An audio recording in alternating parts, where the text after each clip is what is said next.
పరమేశ్వరుడు మన ఇంటి మ్రోలకి వచ్చి నిలబడాలనుకున్నప్పుడు లేదా మనని అనుగ్రహించాలనుకున్నప్పుడు ఆయన ఏమి శంఖచక్ర గదా పద్మములను పట్టుకుని చతుర్భుజుడై ఇంటి ముందుకు వచ్చి తలుపు కొట్టడు. ఒక దీనుడి రూపంలో, ఒక అతిథి రూపంలో వచ్చి తలుపు తడతాడు. ఏదో అవసరమున్న వాడిలా ప్రవర్తిస్తాడు. అప్పుడు మీరు ఆయనకి చేసినటువంటి సేవే విష్ణు భగవానులకు అందుతుంది. అదే భగవంతుని యొక్క ప్రీతికి కారణమవుతుంది. కర్మయే ఫలితం ఇచ్చేస్తే వ్రతం చేస్తే ఫలితం వచ్చేయాలి. వ్రతం చేస్తే ఫలితం రాదు. వ్రతము చేసిన నీ భక్తి చేత ప్రీతి చెందిన పరమేశ్వరుని అనుగ్రహం వలన ఫలితం వస్తుంది. భక్తి అన్న మాట ఒకటి ఉంది కదా, అందుకు భగవద్గీతలో పత్రం పుష్పం ఫలం తోయం యోమే భక్త్యా ప్రయచ్చతి అన్నాడు.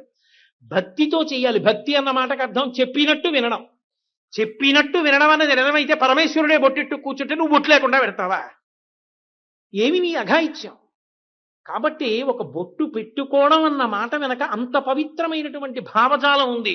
ఒక బొట్టు పెట్టుకోవడం వెనక అంత పవిత్రమైనటువంటి ఆశయం ఉన్నది.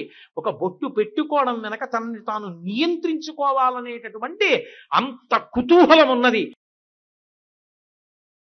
63 కోట్ల తీర్థములలో స్నానం చెయ్యలేనటువంటి వాళ్ళు కనీసం 1008 తీర్థముల యందు స్నానం చెయ్యాలి అని. 1008 తీర్థముల యందు స్నానం చెయ్యలేని వాళ్ళు కనీసం 108 తీర్థముల యందు స్నానం చెయ్యాలి అని. 108 తీర్థముల యందు స్నానం చెయ్యలేని వాళ్ళు కనీసం 63 తీర్థముల యందు స్నానం చెయ్యాలి అని. 63 తీర్థముల యందు స్నానం చెయ్యలేని వారు కనీసం 7 తీర్థముల యందు స్నానం చెయ్యాలి అని. ఈ 7 తీర్థములను ఎందుకు సంక్షిప్తం చేసి తీసుకొచ్చారు అంటే, ఆ 63 కోట్ల తీర్థములలో స్నానం చేస్తే వచ్చేటటువంటి ఫలితం ఏది ఉంటుందో అంత గొప్ప ఫలితాన్ని ఈ 7 తీర్థములు సమకూర్చగలవు. అందుకని ఈ 7 తీర్థములకు ఒక ప్రత్యేకమైన ప్రతిపత్తినిచ్చారు. అందులో మొట్టమొదటి తీర్థం స్వామి పుష్కరిణి, రెండవది ఆకాశగంగ, మూడవది పాపనాశనం, నాల్గవది పాండవ తీర్థం, ఐదవది కుమారధార, ఆరవది తుంబురు తీర్థం, ఏడవది కృష్ణ తీర్థం. ఈ 7 తీర్థాలలో తప్పకుండా స్నానం చెయ్యాలి అని వెంకటాచల క్షేత్రం గురించి చెప్తూ వ్యాస భగవానుడు బ్రహ్మపురాణంలో ఒక మాట అన్నాడు. ఆయన అన్నాడు, స్వామి పుష్కరిణీ స్నానం, శ్రీనివాసస్య దర్శనం, సహస్రనామ పఠనం. ఈ 3 ఒక్కరోజు చెయ్యడం అంత తేలికైన విషయం కాదు. అది విశేషమైనటువంటి తపస్సు. అనగా పూర్వపుణ్యము కొంత జీవుని యొక్క ఖాతాలో ఉన్నవారు తప్ప దాన్ని సాధించుకోలేరు. అది అంత తేలికైన విషయం కాదు అని. ఈ 3 ఒక్క రోజులో పూర్తవ్వాలి. ఏది? స్వామి పుష్కరిణి స్నానం, స్వామి పుష్కరిణిలో స్నానం చెయ్యడం, శ్రీనివాసస్య దర్శనం, వెంకటేశ్వర స్వామి వారి యొక్క దర్శనం. వెంకటేశ్వర స్వామి వారి దర్శనం అన్నప్పుడు ముందు ఆదివరాహమూర్తి దర్శనం చేసిన వెంకటేశ్వర దర్శనం, వెంకటేశ్వర దర్శనం, తదనంతరం సహస్రనామ పఠనం, విష్ణు సహస్రనామ స్తోత్రాన్ని పఠించడం.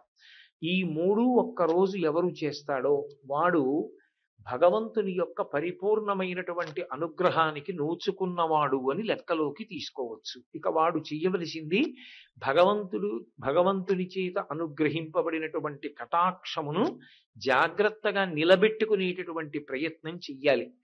ఈ 7 స్వామి పుష్కరిణికి అంత విశేషాన్ని ఇచ్చారు.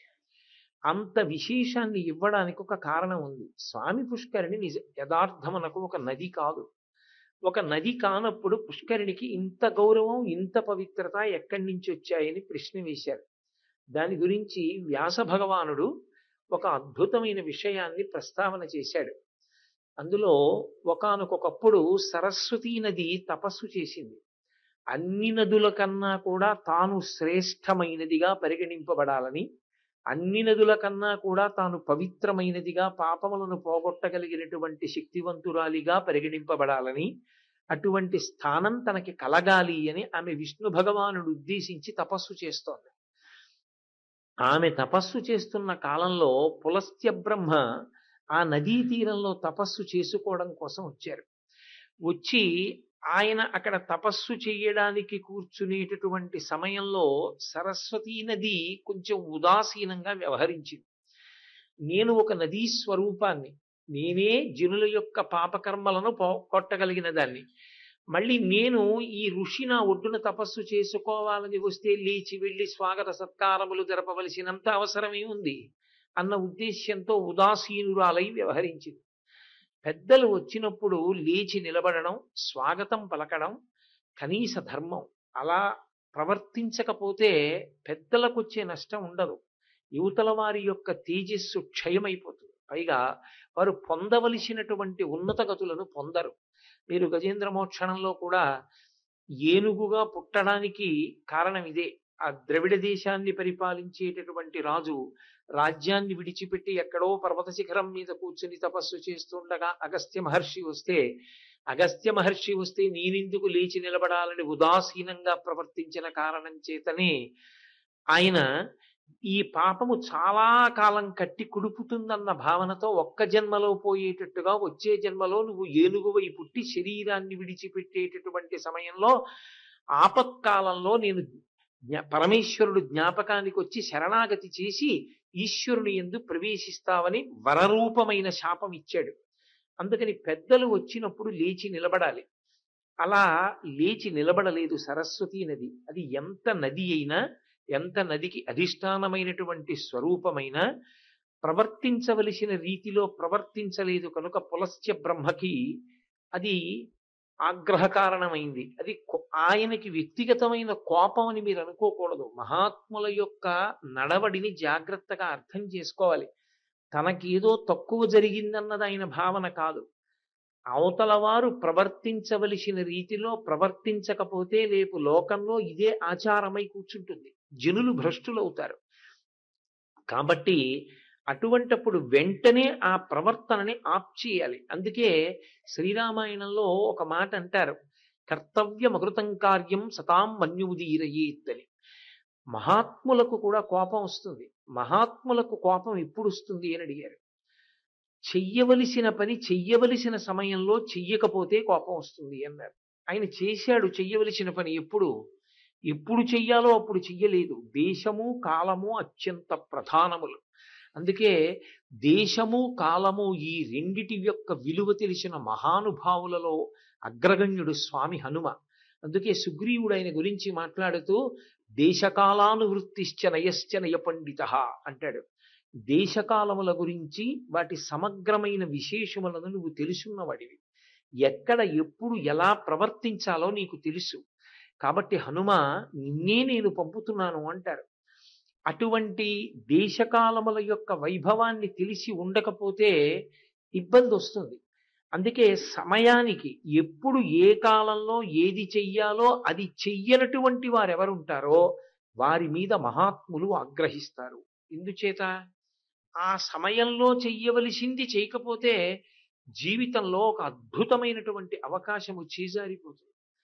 పరమేశ్వరుడు మన ఇంటి మ్రోలకి వచ్చి నిలబడాలనుకున్నప్పుడు లేదా మనని అనుగ్రహించాలనుకున్నప్పుడు ఆయన ఏమి శంఖచక్ర గదా పద్మములను పట్టుకుని చతుర్భుజుడై ఇంటి ముందుకు వచ్చి తలుపు కొట్టడు. ఒక దీనుడి రూపంలో, ఒక అతిథి రూపంలో వచ్చి తలుపు తడతాడు. ఏదో అవసరమున్న వాడిలా ప్రవర్తిస్తాడు.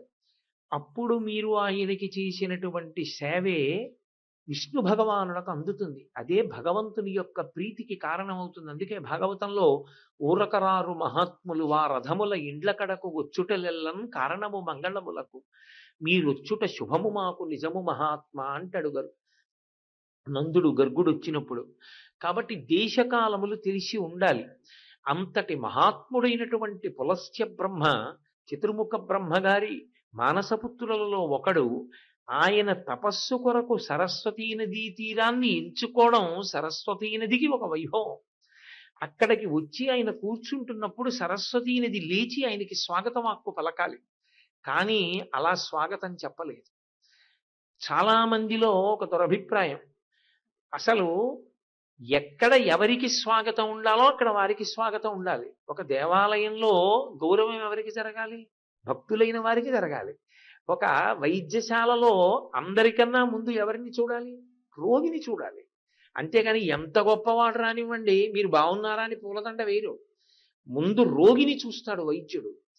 అలాగే ఎన్ని వాహనములు వెడుతుండనివ్వండి, ప్రమాద పరిస్థితిలో ఉన్నటువంటి వ్యక్తిని తీసుకెడుతున్నటువంటి వాహనానికి దారి విడిచిపెట్టేస్తాం దాని కోత వినగానే.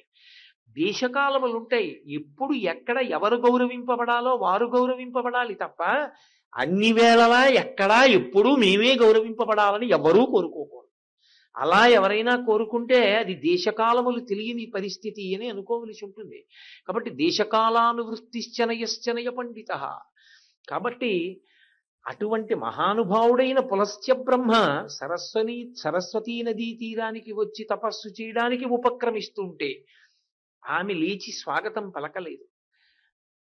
పాపము కట్టి కుడుపుతుందన్న బాధ చేత పులస్త్య బ్రహ్మ శాపవాక్కుని విడిచిపెట్టారు. మహర్షులకు వేరు ఆయుధాలు ఉండవు. వారు చేసిన తపస్సే వారి యొక్క ఆయుధం. వారి నోటి వాక్కు గుండా వారి తపశ్శక్తి బయటికి వస్తుంది. దాని చేత వారు అన్న మాట సత్యం అవుతుంది. వారు సత్యం పలకడం కాదు, వారు ఏమన్నారో అది సత్యం అవుతుంది. అందుకే ఆయన అన్నారు, నువ్వు ఏ కోరికతో తపస్సు చేస్తున్నావో నదులన్నిటిలోకి శ్రేష్టమైన దాని నవాలని, పవిత్రమైన దాని నవాలని కోరుకుంటున్నావు, అగ్రగణ్యురాలివి కావాలనుకుంటున్నావు, నీ కోరిక నెరవేరుకుండుగాక. సరస్వతీ నది చాలా బాధ పొంది తన కోరిక తీరలేదు సరికదా, వచ్చిన పులస్త్య బ్రహ్మ తనకి శాపవాక్కు ఇచ్చారు. ఆమె ఆగ్రహాన్ని పొంది మహర్షి ఎందుకు శపించారో తెలుసుకోలేకుండా, అందుకే కోపం ఎంత పనైనా చేయిస్తుంది. క్రుద్ధ పాపం న కుర్యాత్కః క్రుద్ధో హన్యాద్గురూనపి క్రుద్ధ పురుషయా వాచా నరం సాధూన దీక్షిపేత్ అంటారు స్వామి హనుమ. కోపం వచ్చినవాడు గురువుని చంపేస్తాడు, కోపం వచ్చినవాడు బంధువుల్ని చంపేస్తాడు, కోపం వచ్చినవాడు ఏం చేయడు, ఏదైనా చేస్తాడు. అందుకే యథోరగస్త్వచం జీర్ణాం సవై పురుషముచ్యతే అంటారు. పాము తన ఒంటిలోంచి వచ్చిన కుబుసాన్ని తాను విడిచిపెట్టినట్టు తనకి వచ్చిన కోపాన్ని పరిశీలించి విడిచిపెట్టిన వాడెవరో వాడు ధన్యాత్ముడు. కాబట్టి ఆమె తన ఆగ్రహాన్ని అణుచుకోలేకపోయింది. ఎంత పెద్దలైనా ఆగ్రహానికి వశులైతే చివరికి ఎలా దెబ్బతింటారో మనకి చూపిస్తుంది. పులస్త్య బ్రహ్మ ఇచ్చిన శాపవాక్కు చేత ఆగ్రహం చెందిన సరస్వతీ నది స్త్రీ రూపాన్ని ధరించి పులస్త్య బ్రహ్మకి శాపవాక్కిచ్చింది. నువ్వు ఇంతటి మహానుభావుడవు, కానీ నీ వంశంలో లోకకంటకులైనటువంటి విష్ణు విరోధులైనటువంటి భయంకరులైన రాక్షసులు జన్మించెదరుగాక. ఇప్పుడు ఆ శాపవాక్కుని పొందిన పులస్త్య బ్రహ్మ ఆగ్రహించలేదు. ఆమె ఆగ్రహానికి లోనైంది. నా ఉద్దేశ్యం ఒకటి, ఆవిడ ఒకలా అర్థం చేసుకుంది, తన తప్పిదాన్ని దిద్దుకోలేకపోయింది. అని ఆయన నన్నింత మాట అందే అనుకోలేదు. ఆయన ప్రార్థన చేశాడు, అమ్మా నువ్వు నా వంశాన్ని శపించావు, నా వంశంలో లోకకంటకులైన రాక్షసులు విష్ణు విరోధులు జన్మించాలన్నావు, అదే నోటితో నన్ను అనుగ్రహించి నా వంశానికి కీర్తి తెచ్చేటటువంటి వాళ్ళు పుట్టాలని అనుగ్రహించు. ఆమె వెంటనే కోపాన్ని పక్కన పెట్టి శాంతి పొంది ఆవిడంది, అయ్యయ్యో ఎంత పని చేశానయ్యా, ఆగ్రహానికి వశురాలనైపోయాను. పులస్త్య బ్రహ్మ, నీ వంశంలో రాక్షసులే కాదు, మహాధర్మతత్పరుడై విష్ణువు యందు అపారమైనటువంటి భక్తి కలిగిన వాడై లోకము చేత పూజింపబడేటటువంటి చిరంజీవి అయిన వ్యక్తి జన్మించుగాక అని వరమించి. అందుకే పులస్త్య బ్రహ్మ వంశంలో రావణ కుంభకర్ణులు జన్మించారు, విభీషణుడు జన్మించాడు. సరస్వతీ నది యొక్క శాపం. ఇప్పుడు సరస్వతీ నది ప్రార్థించి, ఇప్పుడు ఆమె తెలుసుకుంది తప్పు, తెలుసుకుని పులస్త్య బ్రహ్మని ప్రార్థించింది. అయ్యా, నేను నదులలోకెల్లా ఉత్తమమైన దానవ్వాలని కోరుకున్నాను, కానీ నేను అటువంటి స్థితిని పొందకుండా నీ శాపం అడ్డొచ్చింది ఇప్పుడు. కాబట్టి నువ్వు కూడా నా శాపానికి ఏదైనా మార్గం చూపించమని అడిగింది. నాకు ఇచ్చిన శాపానికి ఎక్కడైనా సావకాశాన్ని కల్పించమని అడిగింది. ఆయన అన్నాడు, నువ్వు ఇప్పుడు ఎలా విష్ణువు గురించి తపస్సు చేస్తున్నావో అలాగే తపస్సు చెయ్యి. ప్రీతి పొందిన విష్ణు భగవానుడు నీ కోరిక తీరేటట్టుగా నిన్ను అనుగ్రహిస్తాడు. కాబట్టి తపస్సు ప్రారంభించు అన్నాడు. సరస్వతీ నది తపస్సు ప్రారంభించింది, పులస్త్య బ్రహ్మ తపస్సు ప్రారంభించారు. విష్ణు భగవానుడు ప్రత్యక్షమయ్యాడు. ఆమె కోరిక ఆయనకి తెలుసు. నేను చేసిన తపస్సు నిర్వీర్యం అయిపోయింది పులస్య బ్రహ్మ శాపవాక్కు చేత.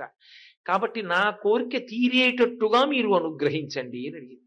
భగవానుడు తలుచుకుంటే ఏం చేయలేడండి. ఆయన అన్నాడు, నదులలో ఉత్తమమైన దానివి నువ్వు కాలేవేమో, ఎందుకంటే ఇప్పటికే లోకపావని అన్న పేరుతో గంగానది ఉంది. కాబట్టి నదులలోకెల్లా ఉత్తమమైన దానిగా, నదులలోకెల్లా పవిత్రీకరించగలిగిన శక్తి ఎక్కువ ఉన్న దానిగా నువ్వు కాలేకపోవచ్చు. కానీ నీకు నేను ఒక వరం ఇస్తున్నాను. నీవు శ్రీవైకుంఠంలో నా యొక్క క్రీడాచలం మీద నేను శ్రీ భూదేవులతో కలిసి నీలాదేవులతో కలిసి జలక్రీడలాడేటటువంటి సరోవరంగా మారతావు. కలియుగంలో వెంకటాచల పర్వతం మీద నేను వెంకటేశ్వరుడన్న పేరుతో వెలుస్తాను. నేను వెలిసినప్పుడు స్వామి పుష్కరిణి అన్న పేరుతో నువ్వు అక్కడికి వస్తావు. ఆ పైన వైకుంఠంలో ఉండేటటువంటి నేను స్నానం చేసేటటువంటి సరోవరమే కలియుగంలో వెంకటాచల పర్వతం మీద వెంకటేశ్వర స్వామి వారి యొక్క ఆవాసం పక్కన స్వామి పుష్కరిణి అన్న పేరుతో వస్తుంది. అప్పుడు 3 కోట్ల తీర్థములు నదులు ప్రతిరోజు వచ్చి నీలో స్నానం చేస్తాయి. అందుకని నదులు కూడా నీలో స్నానం చెయ్యాలని కోరుకుంటాయి, తీర్థములు నీలో స్నానం చెయ్యాలని కోరుకుంటాయి. ప్రతిరోజు వచ్చి నీ యందు గ్రుంకులిడుతాయి తేజోరూపాలతో. అంత గొప్ప వైభవాన్ని పొందుతావు. నీలో స్నానం చేసిన వారెవరుంటారో వాళ్ళు విశేషమైనటువంటి శక్తిని పొందుతారు, భగవద్ అనుగ్రహాన్ని పొందుతారు, నా అనుగ్రహాన్ని పొందడానికి పాత్రతని పొందుతారు. కాబట్టి నువ్వు స్వామి పుష్కరిణి అవుతావు అని వరం ఇచ్చారు. అందుకే నదీ స్వరూపాన్ని పొందలేదు, పొందకుండా స్వామి పుష్కరిణిగా వచ్చింది. ఆ స్వామి పుష్కరిణిలో స్నానం అంత గొప్పదవడానికి కారణం అదే. అందుకని స్వామి పుష్కరిణిలో స్నానం ఎవరు చేస్తారో వారు శ్రీ మహావిష్ణువు యొక్క పరిపూర్ణమైనటువంటి అనుగ్రహాన్ని పొందడానికి నోచుకుంటారు.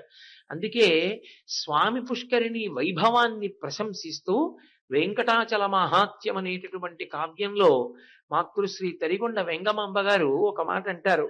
మునులారా, శ్రీవైకుంఠమందు క్రీడానగంబు కలదు, ఆ క్రీడానగంబుపై స్వామి పుష్కరిణి ఉంది.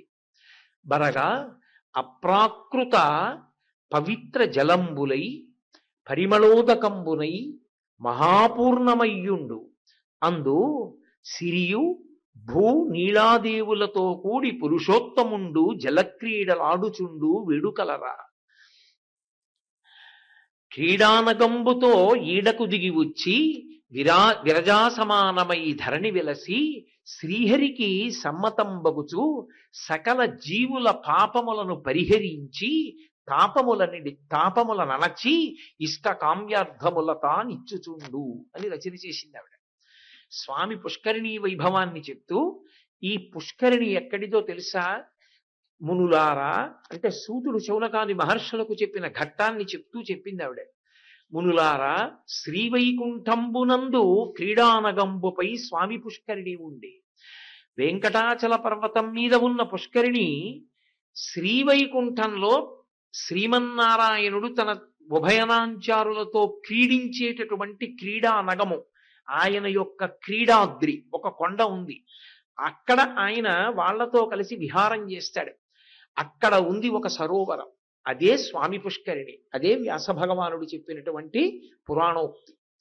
అక్కడ ఉన్న స్వామి పుష్కరిణిలో ఆ అమృతగుండంలో అది అందులో ఉండేటటువంటి నీరు ప్రాకృతమైన నీరు కాదు, అది అప్రాకృతంబునై పరిమళోదకంబునై, అది అప్రాకృత జలము అంది ఆవిడ. అప్రాకృత జలము అంటే, ప్రాకృత జలము అని దేన్ని పిలుస్తారు అంటే, నీళ్లల్లో మళ్ళీ అప్రాకృతమైన నీళ్ళు ఎలా ఉంటాయండి అని మీకు అనుమానం రావచ్చు. ప్రాకృత జలము అప్రాకృత జలము ఈ రెండిటికి ఉండే తేడా ప్రధానంగా ఎక్కడుంటుందంటే, మనం ఎవరైనా మనకన్నా పెద్దలు శరీరాన్ని విడిచిపెడితే వాళ్ళకి ఆ ఉదకాన్ని విడిచిపెడతాం, ధర్మోదకము అని చెప్పి ఆ ఉదకాన్ని విడిచిపెట్టి వాళ్ళు దాన్ని పొందాలి అని, వాళ్ళు అక్షయలోకాల్ని పొందాలి అని కోరుకుంటారు. అది సామాన్యంగా మరణించిన వాళ్ళందరికీ కూడా ఈ భూమండలం మీద ఉన్నటువంటి నీతితో తర్పణ చెయ్యవచ్చు. కానీ బ్రాహ్మణ శాపం చేత కాని, భయంకరమైన విషక్రిముల చేత కాని, ఘోరమైన ప్రమాదంలో కాని అటువంటి వాటిలో మరణించినటువంటి వారి యొక్క జీవులు ఉత్తమ లోకాలు పొందడానికి ఇక్కడ ఉన్నటువంటి నీళ్లు తర్పణ చేస్తే వెళ్ళవు, అందం వాళ్ళకి. మధ్యలోనే అవి హరించుకుపోతాయి, ఆ నీరు అందదు. మీకు అనుమానం ఉంటే ఈ విషయంలో శ్రీరామాయణం బాలకాండలో సగరులు 60,000 మంది కపిల మహర్షి యొక్క ఉద్ధతి చేత మరణించి బూది కుప్పలై పడిపోతే అక్కడికి వచ్చినటువంటి అంశుమంతుడు గబగబా వెళ్ళి అక్కడ ఉన్న సరోవరంలో జలాలు తీసి తర్పణ చేయబోతాడు. తర్పణ చేయబోతే గరుత్మంతుడు చెప్తాడు, వాళ్ళు మహానుభావుడైన కపిల మహర్షి యొక్క క్రోధాగ్ని జ్వాలల చేత దహించుకుపోయారు, వాళ్ళకి ఈ నీళ్లు సరిపోవు, ఈ నీళ్లతో తర్పణ చేస్తే అందదు, అందుకని నువ్వు దివ్యమైనటువంటి గంగాజలాల్ని భూమి మీదకి దింపాలి, దింపితే గంగాజలంతో తర్పణ చేస్తే వాళ్ళకి అందుతుంది అన్నాడు. అది అప్రాకృత జలం. అంటే ఇక్కడ ఉన్న నీటి చేత కొంతమందికి ఉన్నత గతులు కలగవు, కానీ కొన్ని నీళ్లు అనేక రకాలుగా మరణించిన వారికి కూడా ఉన్నత గతులు కల్పించగలవు. వాటి శక్తి వేరు, అంత విశేషమైన శక్తి కలిగినదై అప్రాకృత పరిమళోదకంబునై ఆ నీటిలో కొత్తగా ఏదీ తీసుకెళ్లి పరిమళ ద్రవ్యాలు కలపక్కర్లేకుండానే విశేషమైనటువంటి పరిమళాల్ని వెదజల్లుతూ ఉంటుంది అక్కడ ఉండేటటువంటి జలం.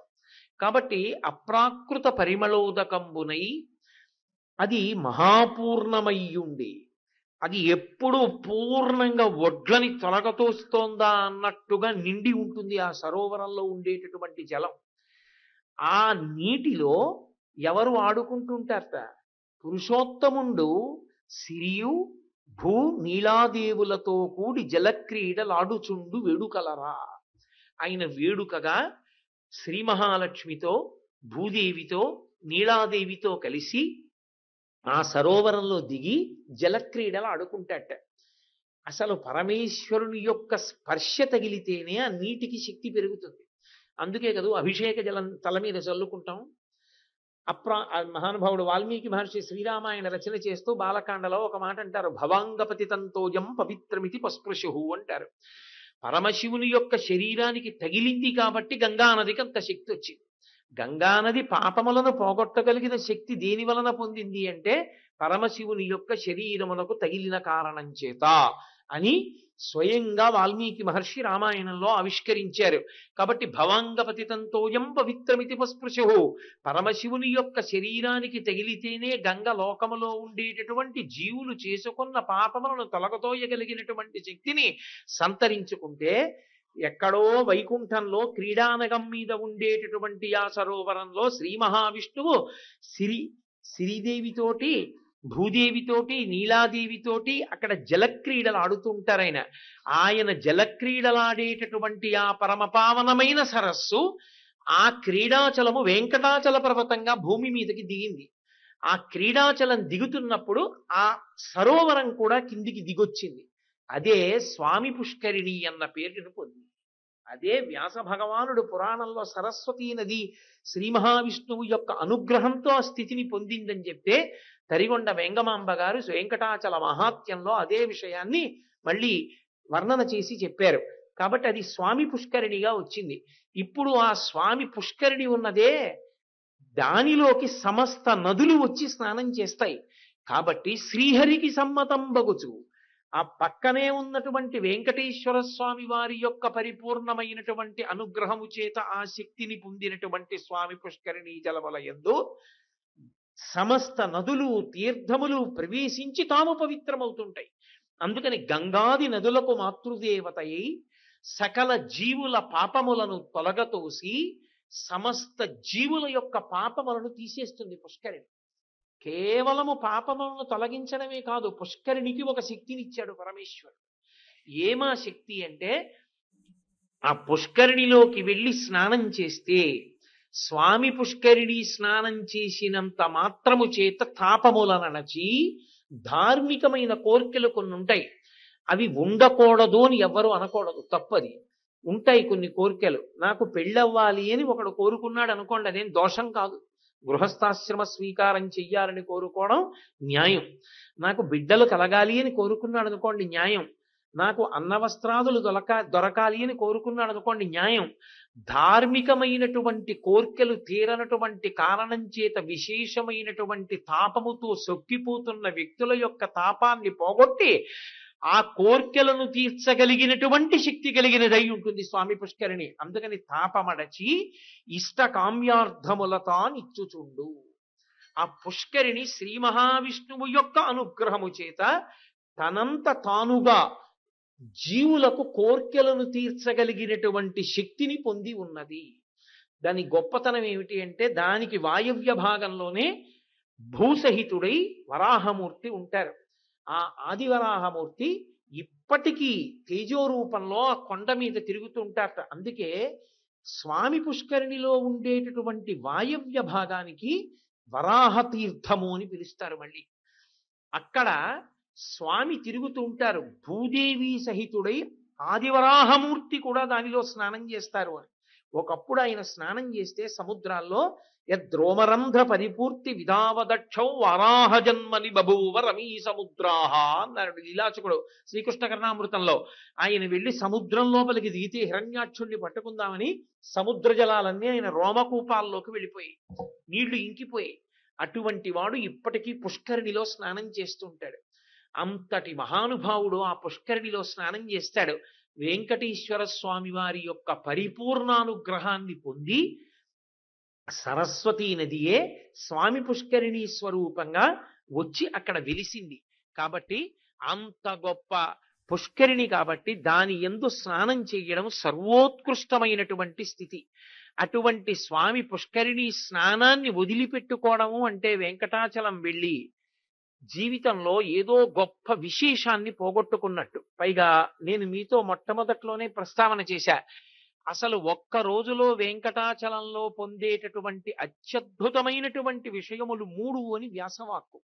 అందులో మొదటిది స్వామి పుష్కరిణి స్నానం శ్రీనివాసస్య దర్శనం. స్వామి పుష్కరిణి స్నానం చెయ్యడం, వెంకటేశ్వర స్వామి దర్శనం చెయ్యడం.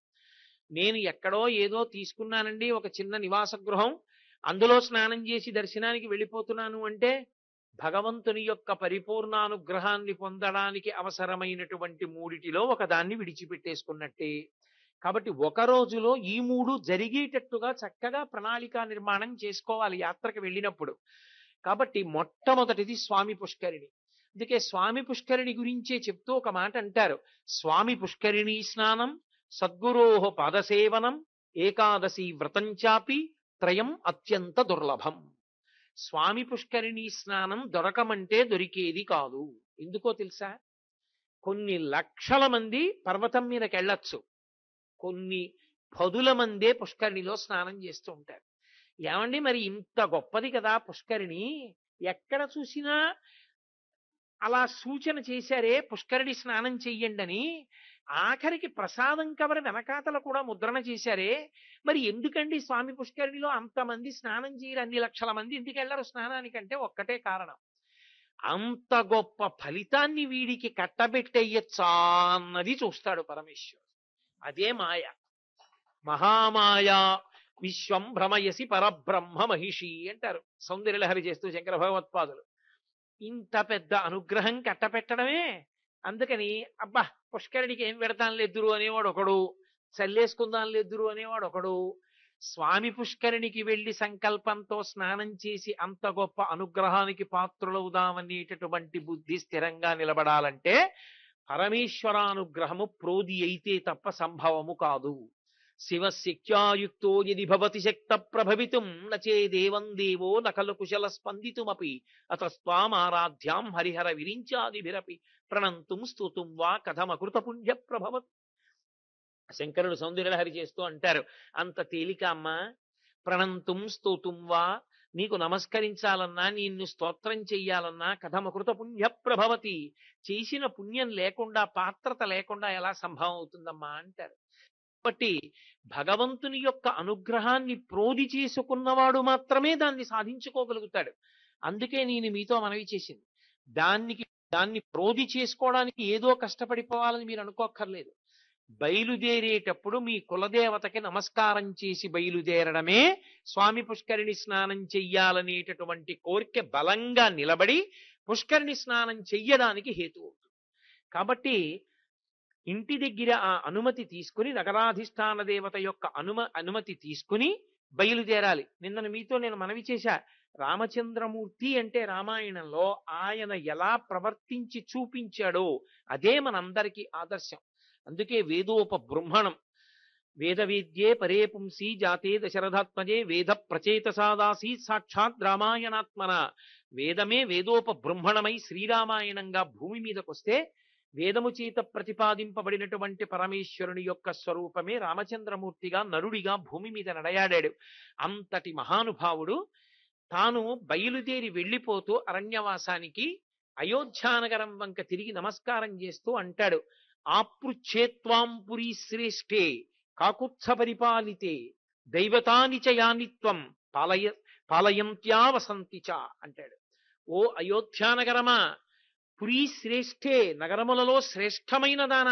తన ఉన్న నగరం మీద తనకి అంత ప్రేమ ఉండాలి, తన ఉన్న నగరం మీద తనకంత భక్తి ఉండాలి. తను ఏ ఊళ్ళో ఉంటున్నాడో ఆ ఊరిని చిన్న బుచ్చి మాట్లాడకూడదు. ఈ దేశాన్ని విడిచిపెట్టి ఎక్కడికో వెళ్ళి 4 రూపాయలు సంపాదించుకుని ఇక్కడికి వచ్చి ఈ దేశాన్ని తిట్టడం, ఒక ఊళ్ళో ఉండి ఇంకో ఊరు వెళ్ళి మా ఊరు ఎందుకు పనికొస్తుందండి అనడం అవైదికమైనటువంటి లక్షణాలు. అలా ఉండ, ఏ ఊళ్ళో ఉంటున్నావో ఆ ఊరి మీద నీకు అనన్యమైన భక్తి ఉండాలి. నా కన్న తల్లితో సమానం అనుకోవాలి. అందుకే జననీ జన్మభూమిశ్చ స్వర్గాదపి గరీయసి, స్వర్గం కన్నా గొప్పవి జననీ జన్మభూమి, ఉన్న ప్రదేశం కూడా అంత గొప్పది. అందుకే రామచంద్రమూర్తి అంతటి వాడు ఒక్కసారి అయోధ్యానగరం వంక తిరిగి 2 చేతులెత్తి నమస్కరించి అన్నాడు, ఆపృచ్ఛేత్వాం పురీ శ్రేష్ఠే, పురమలలో శ్రేష్టమైన ఓ అయోధ్యానగరమా, కాకుత్స పరిపాలితే, కాకుత్సులైనటువంటి మా వంశ ప్రభువుల చేత పరిపాలింపబడినదానా, నేను ఇవాళ అరణ్యవాసానికి బయలుదేరుతున్నాను. నా తండ్రి అయిన దశరథ మహారాజు గారు నా తల్లి అయిన కైకమ్మకిచ్చిన మాట సత్యం అవడానికి, ఆయనని ధర్మమునందు నిలబెట్టడానికి 14 సంవత్సరముల అరణ్యవాసానికి వెడుతున్నాను. దైవతాని చ యానిత్వం, బాగా జ్ఞాపకం పెట్టుకోవాలి. శ్రీరామాయణం చదవడం అంటే భగవంతుని యందు ఆర్ష ధర్మమునందు విశ్వాసాన్ని నిలబెట్టుకోవడం. దైవతాని చ యానిత్వం, నీ యందు అనేకమైనటువంటి దైవ సంఘములతో కూడి ఓ అయోధ్యాపురాధిష్టాన దేవత, నువ్వు ఆ నగరంలో ఉన్న వాళ్ళందరినీ కాపాడుతున్నావు, నువ్వు నాకు అనుమతిని కటాక్షించు. పాలయంత్యా వసంతిచ, నీ యందు వాళ్ళందరూ కూడా వసిస్తున్నారు దేవతలు, ఆ దేవతలందరి యొక్క అనుగ్రహము నాకు కలుగుగాక. ఆయన కోరుకుంటాడు వెళ్ళిపోయే ముందు, నాకు అత్యంత ప్రీతిపాత్రమైన విషయం, మళ్ళీ నేను వచ్చి ఈ సరయూ నదీ తీరంలో ఎప్పుడు వేటాడతానో, రాజకుమారులకు వేట ఉండవలసిన లక్షణం, నేను ఎప్పుడు ఈ సరయూ నది ఒడ్డున ఉన్న అరణ్యాలలో వేటాడతానో అంటాడు. అంటే రామచంద్రమూర్తి అంతటి వాడు ఊరు విడిచిపెట్టి వెళ్ళేటప్పుడు అయోధ్యానగరానికి నమస్కారం చేసి వెళ్ళాడు. అటువంటి స్వామి పుష్కరిణిలో స్నానం చేసేటటువంటి అదృష్టం మనకి కలగాలి అంటే మనం కూడా తీర్థయాత్రకి బయలుదేరేటప్పుడు మనం ఏ ఊళ్ళో ఉన్నామో ఆ ఊరి యొక్క అధిష్టాన దేవతకి నమస్కారం చేసి బయలుదేరాలి. కాబట్టి అలా వెళ్ళి ఆ స్వామి పుష్కరిణి స్నానం చేస్తే, స్వామి పుష్కరిణి స్నానం సద్గురోహ పాదసేవనం, సద్గురువు యొక్క పాదసేవ. ఎందుకని? కాళ్ళు నిప్పెడుతున్నాయి అనుకోండి, సద్గురువైన వాడు నా కాళ్ళు నిప్పెడుతున్నాయి అండవు, పోన్లే ఏ పాపమో ఇలా పోయిందంటాడు. నాకింత బాధగా ఉంది, నాకింత నిప్పిగా ఉంది, కాసేపు నా కాళ్ళు పట్టండి అని కూడా ఎవ్వరిని ఆయన అడగడం. అటువంటి వాడి పాదసేవనం ఎలా లభిస్తుంది? ఎందుకు లభిస్తుంది? ఆయన ఏం కాళ్ళు పట్టించుకుంటాడా? ఆయన పట్టించుకోడు. భగవాన్ రమణులకు ఒక కాలు ఇలా వాచిపోయి ఉండేది, ఆయన 2 కాళ్ళు చాపు కూర్చుంటే ఓ హైకోర్టు జడ్జి గారు వచ్చి కాళ్ళు పట్టబోయారు. ఎవరితో కాళ్ళు పట్టించుకునేవారు కాదు ఆయన. ఆయన అన్నారు, ఎందుకు కాళ్ళు పడుతున్నారు అన్నారు. మీ కాళ్ళు పడితే పుణ్యం కదూ అన్నారు. ఆగండి ఆగండి ఆగండి, ఏమన్నారు అన్నారు. మీ కాళ్ళు పడితే పుణ్యం కదూ అన్నాడు ఆయన. ఏది? మీ చేతులు పక్కకి తీయండి అని ఆయనే పట్టుకుంటున్నారు. అదేమిటి మీరు పట్టుకుంటున్నారన్నారు. మరి నాకు మాత్రం పుణ్యం కావద్దు, ఆ కాళ్ళు పడితే పుణ్యం అన్నారుగా, నేను పడుతున్నాను ఆ కాళ్ళు అన్నారు. అందుకని సద్గురువుకి శరీర భ్రాంతి ఉండదు. ఉండని వాడికి ఇంకా శరీరంకి వచ్చేటటువంటి కష్టానికి ఎవరితోనో సేవ చేయించుకుందాం అనుకుంటాడా? అనుకోడు. మరి గురువు గారి పాదములు పట్టే అదృష్టం ఎప్పుడు లభిస్తుంది? ఒకేసారి లభిస్తుంది. అది గొప్పతనం. ఎప్పుడు లభిస్తుందో తెలుసా? గురువు గారికి భగవత్ సంబంధం అంటే ప్రాణం. ఎక్కడున్నాను ఆయనకి సంబంధం ఉండదు. కదిపితే చాలు దాని గురించి మాట్లాడతాడు. ఆవు దూడ వచ్చి ఆకలితో ఆవు పొదుగులో గుద్దితే చాలు పాలు విడిచిపెట్టేసినట్టు గురువు గారి దగ్గరికి వెళ్ళి గురువుగారు గురువుగారు అని ఏదైనా అనేటప్పటికీ చెప్పకుండా ఉండలేక చెప్పేస్తుంటాడు. అది చెప్పేస్తున్నప్పుడు దగ్గరగా జరిగి ఆ గురువు గారి కాళ్ళు ఒత్తుతూ వింటుంటే ఆ వింటున్నవాడి ముఖం చూస్తుంటాడు. ఆ సంతోషంలో ఆ ఆర్తి చూసి ఊరుకుంటాడు తప్ప తను పట్టించుకోవాలని పట్టించుకోడు. సద్గురోహ పాదసేవనం ఏకాదశీ వ్రతం చాపి త్రయం అత్యంత దుర్లభం. ఏకాదశీ వ్రతము దొరకదు. ఎందుకు దొరకదు? ఒక్కటే కారణం. ఏకాదశీ వ్రతం అంటే ఉపవాసం చెయ్యడం కాదు. ఏకాదశీ వ్రతం అంటే నిర్జలోపవాసం చేస్తారు. ఇప్పటికీ ద్వైత సంప్రదాయంలో ఉన్నటువంటి వారు నిర్జలోపవాసం చేస్తుంటారు. ఆ రోజు ఇంటికి వచ్చిన వాళ్ళకు కూడా నీళ్ళు ఇవ్వరు వాళ్ళు. కాబట్టి ఆ నిర్జలోపవాసం చేసిన వాళ్ళు చాలా చాలా గొప్ప విశేషం. అదేం మాటలు కాదు. ఒకసారి పరమాచార్య ఒక సభలో అనుగ్రహ భాషణం చేస్తుంటే వాన పడింది. వాన పడితే ఆయన అకస్మాత్తుగా ఆగి అన్నారు, ఈ సభలో ఎవరో నిర్జలోపవాసం చేస్తున్న ద్వైతి ఉన్నారు, ఎవరు అని అడిగారు. ఆయన లేచి నిలబడ్డాడు, నేనేనని. అందుకే పడింది వాన అన్నారు. అంత గొప్పది. ఏకాదశి నాడు నిర్జలోపవాసం చెయ్యడం అంటే ఎలా చెయ్యాలి అని చెప్పిందంటే శాస్త్రం, ప్రాణం పోయేటప్పుడు ఆకలి వేస్తున్నా పెట్టరు, ప్రాణం పోయేటప్పుడు దాహం వేసేస్తున్నా గుటకపడదు. అప్పుడు శరీరం ఎంత శోషించిపోతుందో ఊహ చేస్తూ ఇంత శోషించిపోతుంది ప్రాణం పోయేటప్పుడు, అప్పుడు కూడా నేను భగవన్నామం చెప్పగలగాలి అని నిర్జలోపవాసం చేస్తూ ఆ పరిస్థితిని ఊహ చేసుకుంటూ భగవన్నామం చెప్పుకుంటూ, ఏకాదశి అంటే 5 జ్ఞానేంద్రియములను 5 కర్మేంద్రియములను మనస్సుని 11 ఆహారము పెట్టకుండా శోషించినప్పటికీ నిలబడడానికి కావలసినంత మాత్రమే ఇస్తూ వాటిని భగవంతుని పట్ల ఆభిముఖ్యం ఇచ్చిన వాడెవరో వాడు ఏకాదశి వ్రతం చేసినవాడు. అదంత తేలిక విషయం ఏం కాదు. కాబట్టి ఏకాదశి వ్రతం చాపి త్రయం అత్యంత దుర్లభం. ఈ 3 లోకములో దుర్లభములైనవి. అవి దొరకమంటే దొరికేవి కావు. మనంత అదృష్టవంతుడు ప్రపంచంలో ఇంకోడు లేడు. ఒక్క రాత్రి ఇంట్లో కాకుండా రైల్లో పడుకుంటే తెల్లవారేటప్పటికి తిరుపతి పట్టణాన్ని చేరుకుంటాం. గట్టిగా ఇవాళ సంకల్పం చేసుకుంటే ఎల్లుండి ఉదయం పరమేశ్వరానుగ్రహంతో పుష్కరిణి స్నానం చేసేయగలం. అంత దగ్గరలో పుట్టాం మనం, అంత దగ్గరలో పెరుగుతున్నాం. మనకన్నా భాగ్యవంతుడు ఎవరుంటాడు? అంత గొప్ప పుష్కరిణి. కాబట్టి స్వామి పుష్కరిణి స్నానం సద్గురోహ పాదసేవనం ఏకాదశి వ్రతం చాపి త్రయం అత్యంత దుర్లభం. అలాగే మిగిలినటువంటివి 6. అందులో ఆకాశగంగా, పాపనాశనము, పాండవ తీర్థము, కుమారతీర్థము, తుంబురు తీర్థము, అలాగే కృష్ణ తీర్థము. ఈ 6 పుష్కరిణి కలిపి 7. ఇందులో ఈ 7 తప్పకుండా స్నానం చెయ్యాలి. అసలు ఆ స్నానమే ప్రధానమని నేను నిన్న నుంచి తల కొట్టుకుని మాట్లాడుతున్నాను మీతో. తీర్థయాత్ర అంటే స్నానము అని. వెంకటాచలం వెడుతున్నాము అంటే ఎంతసేపు టోకెన్ వేయించుకోవడం, ఎంతసేపు దర్శనానికి వెళ్ళిపోవడం అని చెప్పలేదు వ్యాసుడు. వెంకటేశ్వర దర్శనం చెయ్యొద్దనేటటువంటి సాహసం నేను ఒక్కనాటికి చెయ్యను. చేసుకోవాలి, కానీ దానితో పాటుగా మిగిలిన ప్రాధాన్యమైన విషయములను పరిగణనలోకి తీసుకోవాలి. ఒక్కొక్కసారి యాత్రకి వెళ్ళినప్పుడు నేను ఒక్కొక్క దాంట్లో స్నానం చేస్తాను. అది ఎక్కడ ఉందో నాకు తెలియకపోతే అది ఎక్కడ ఉందో తెలుసుకుని నేను ప్రయాణం చేసి వెళ్ళడానికి ఒక పగటి కాలం పడుతుందని లెక్క వేసుకుని నేను దాని కొరకు కేటాయించుకుంటానని పెట్టుకోవాలి.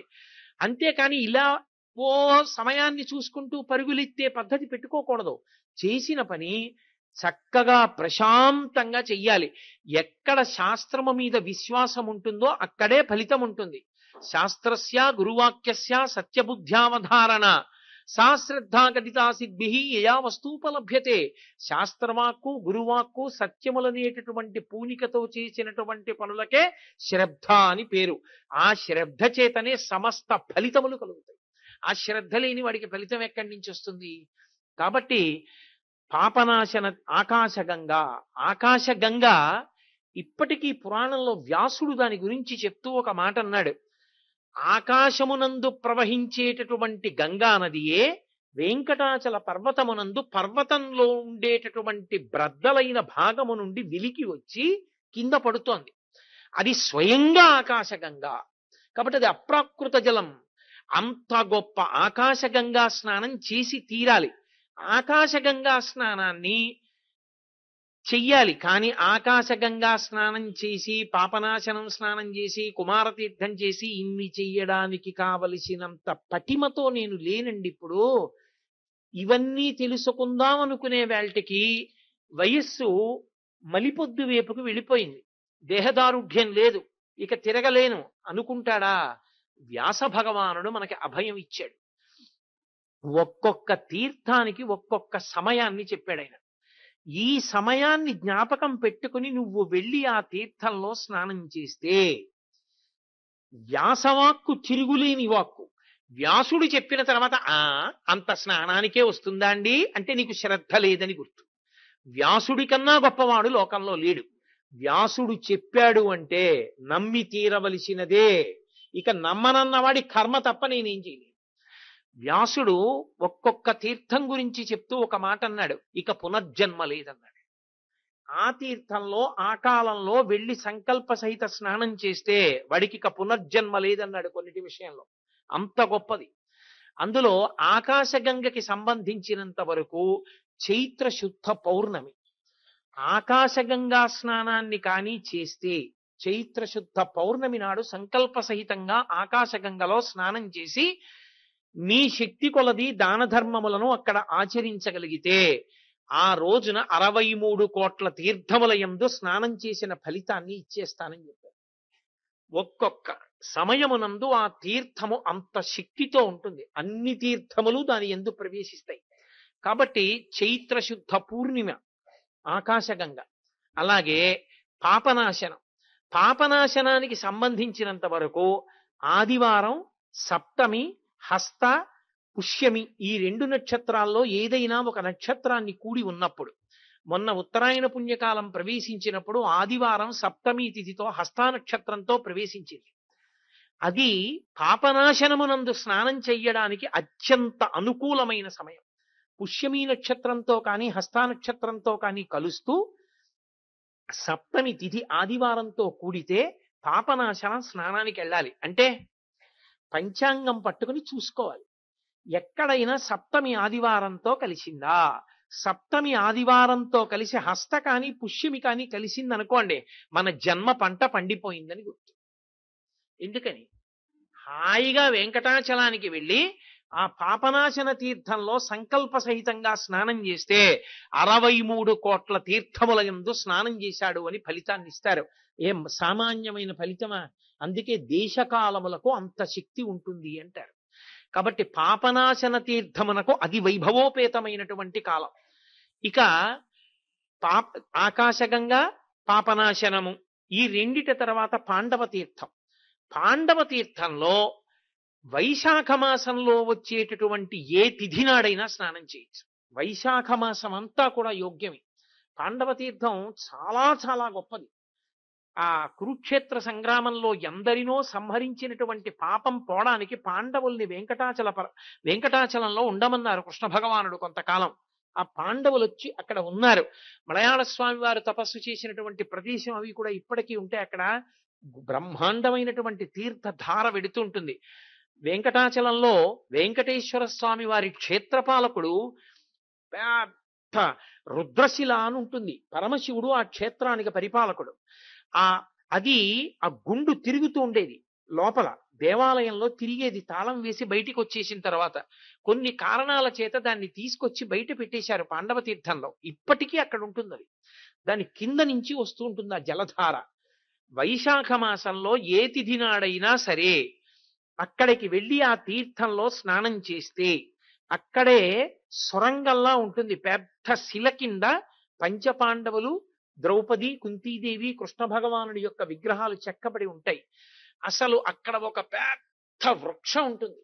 మీరు ఆ చెట్టుని చూస్తే తిక్కన గారు మహాభారతంలో విరాట పర్వంలో వర్ణించినటువంటి చెట్టు ఎలా ఉంటుందో అలా ఉంటుంది ఆ చెట్టు. అసలు ఆ చెట్టుని చూడడానికి వెళ్ళాలి అక్కడికి. అంత పెద్ద చెట్టు. అక్కడ ఉండేటటువంటి ఆ పాండవ తీర్థంలో వైశాఖ మాసంలో ఏ తిథి నాడైనా స్నానం చేస్తే వాడు 63 కోట్ల తీర్థముల యందు స్నానము చేసిన వాడే. పాండవ తీర్థం తర్వాత వచ్చేటటువంటిది కుమారధార.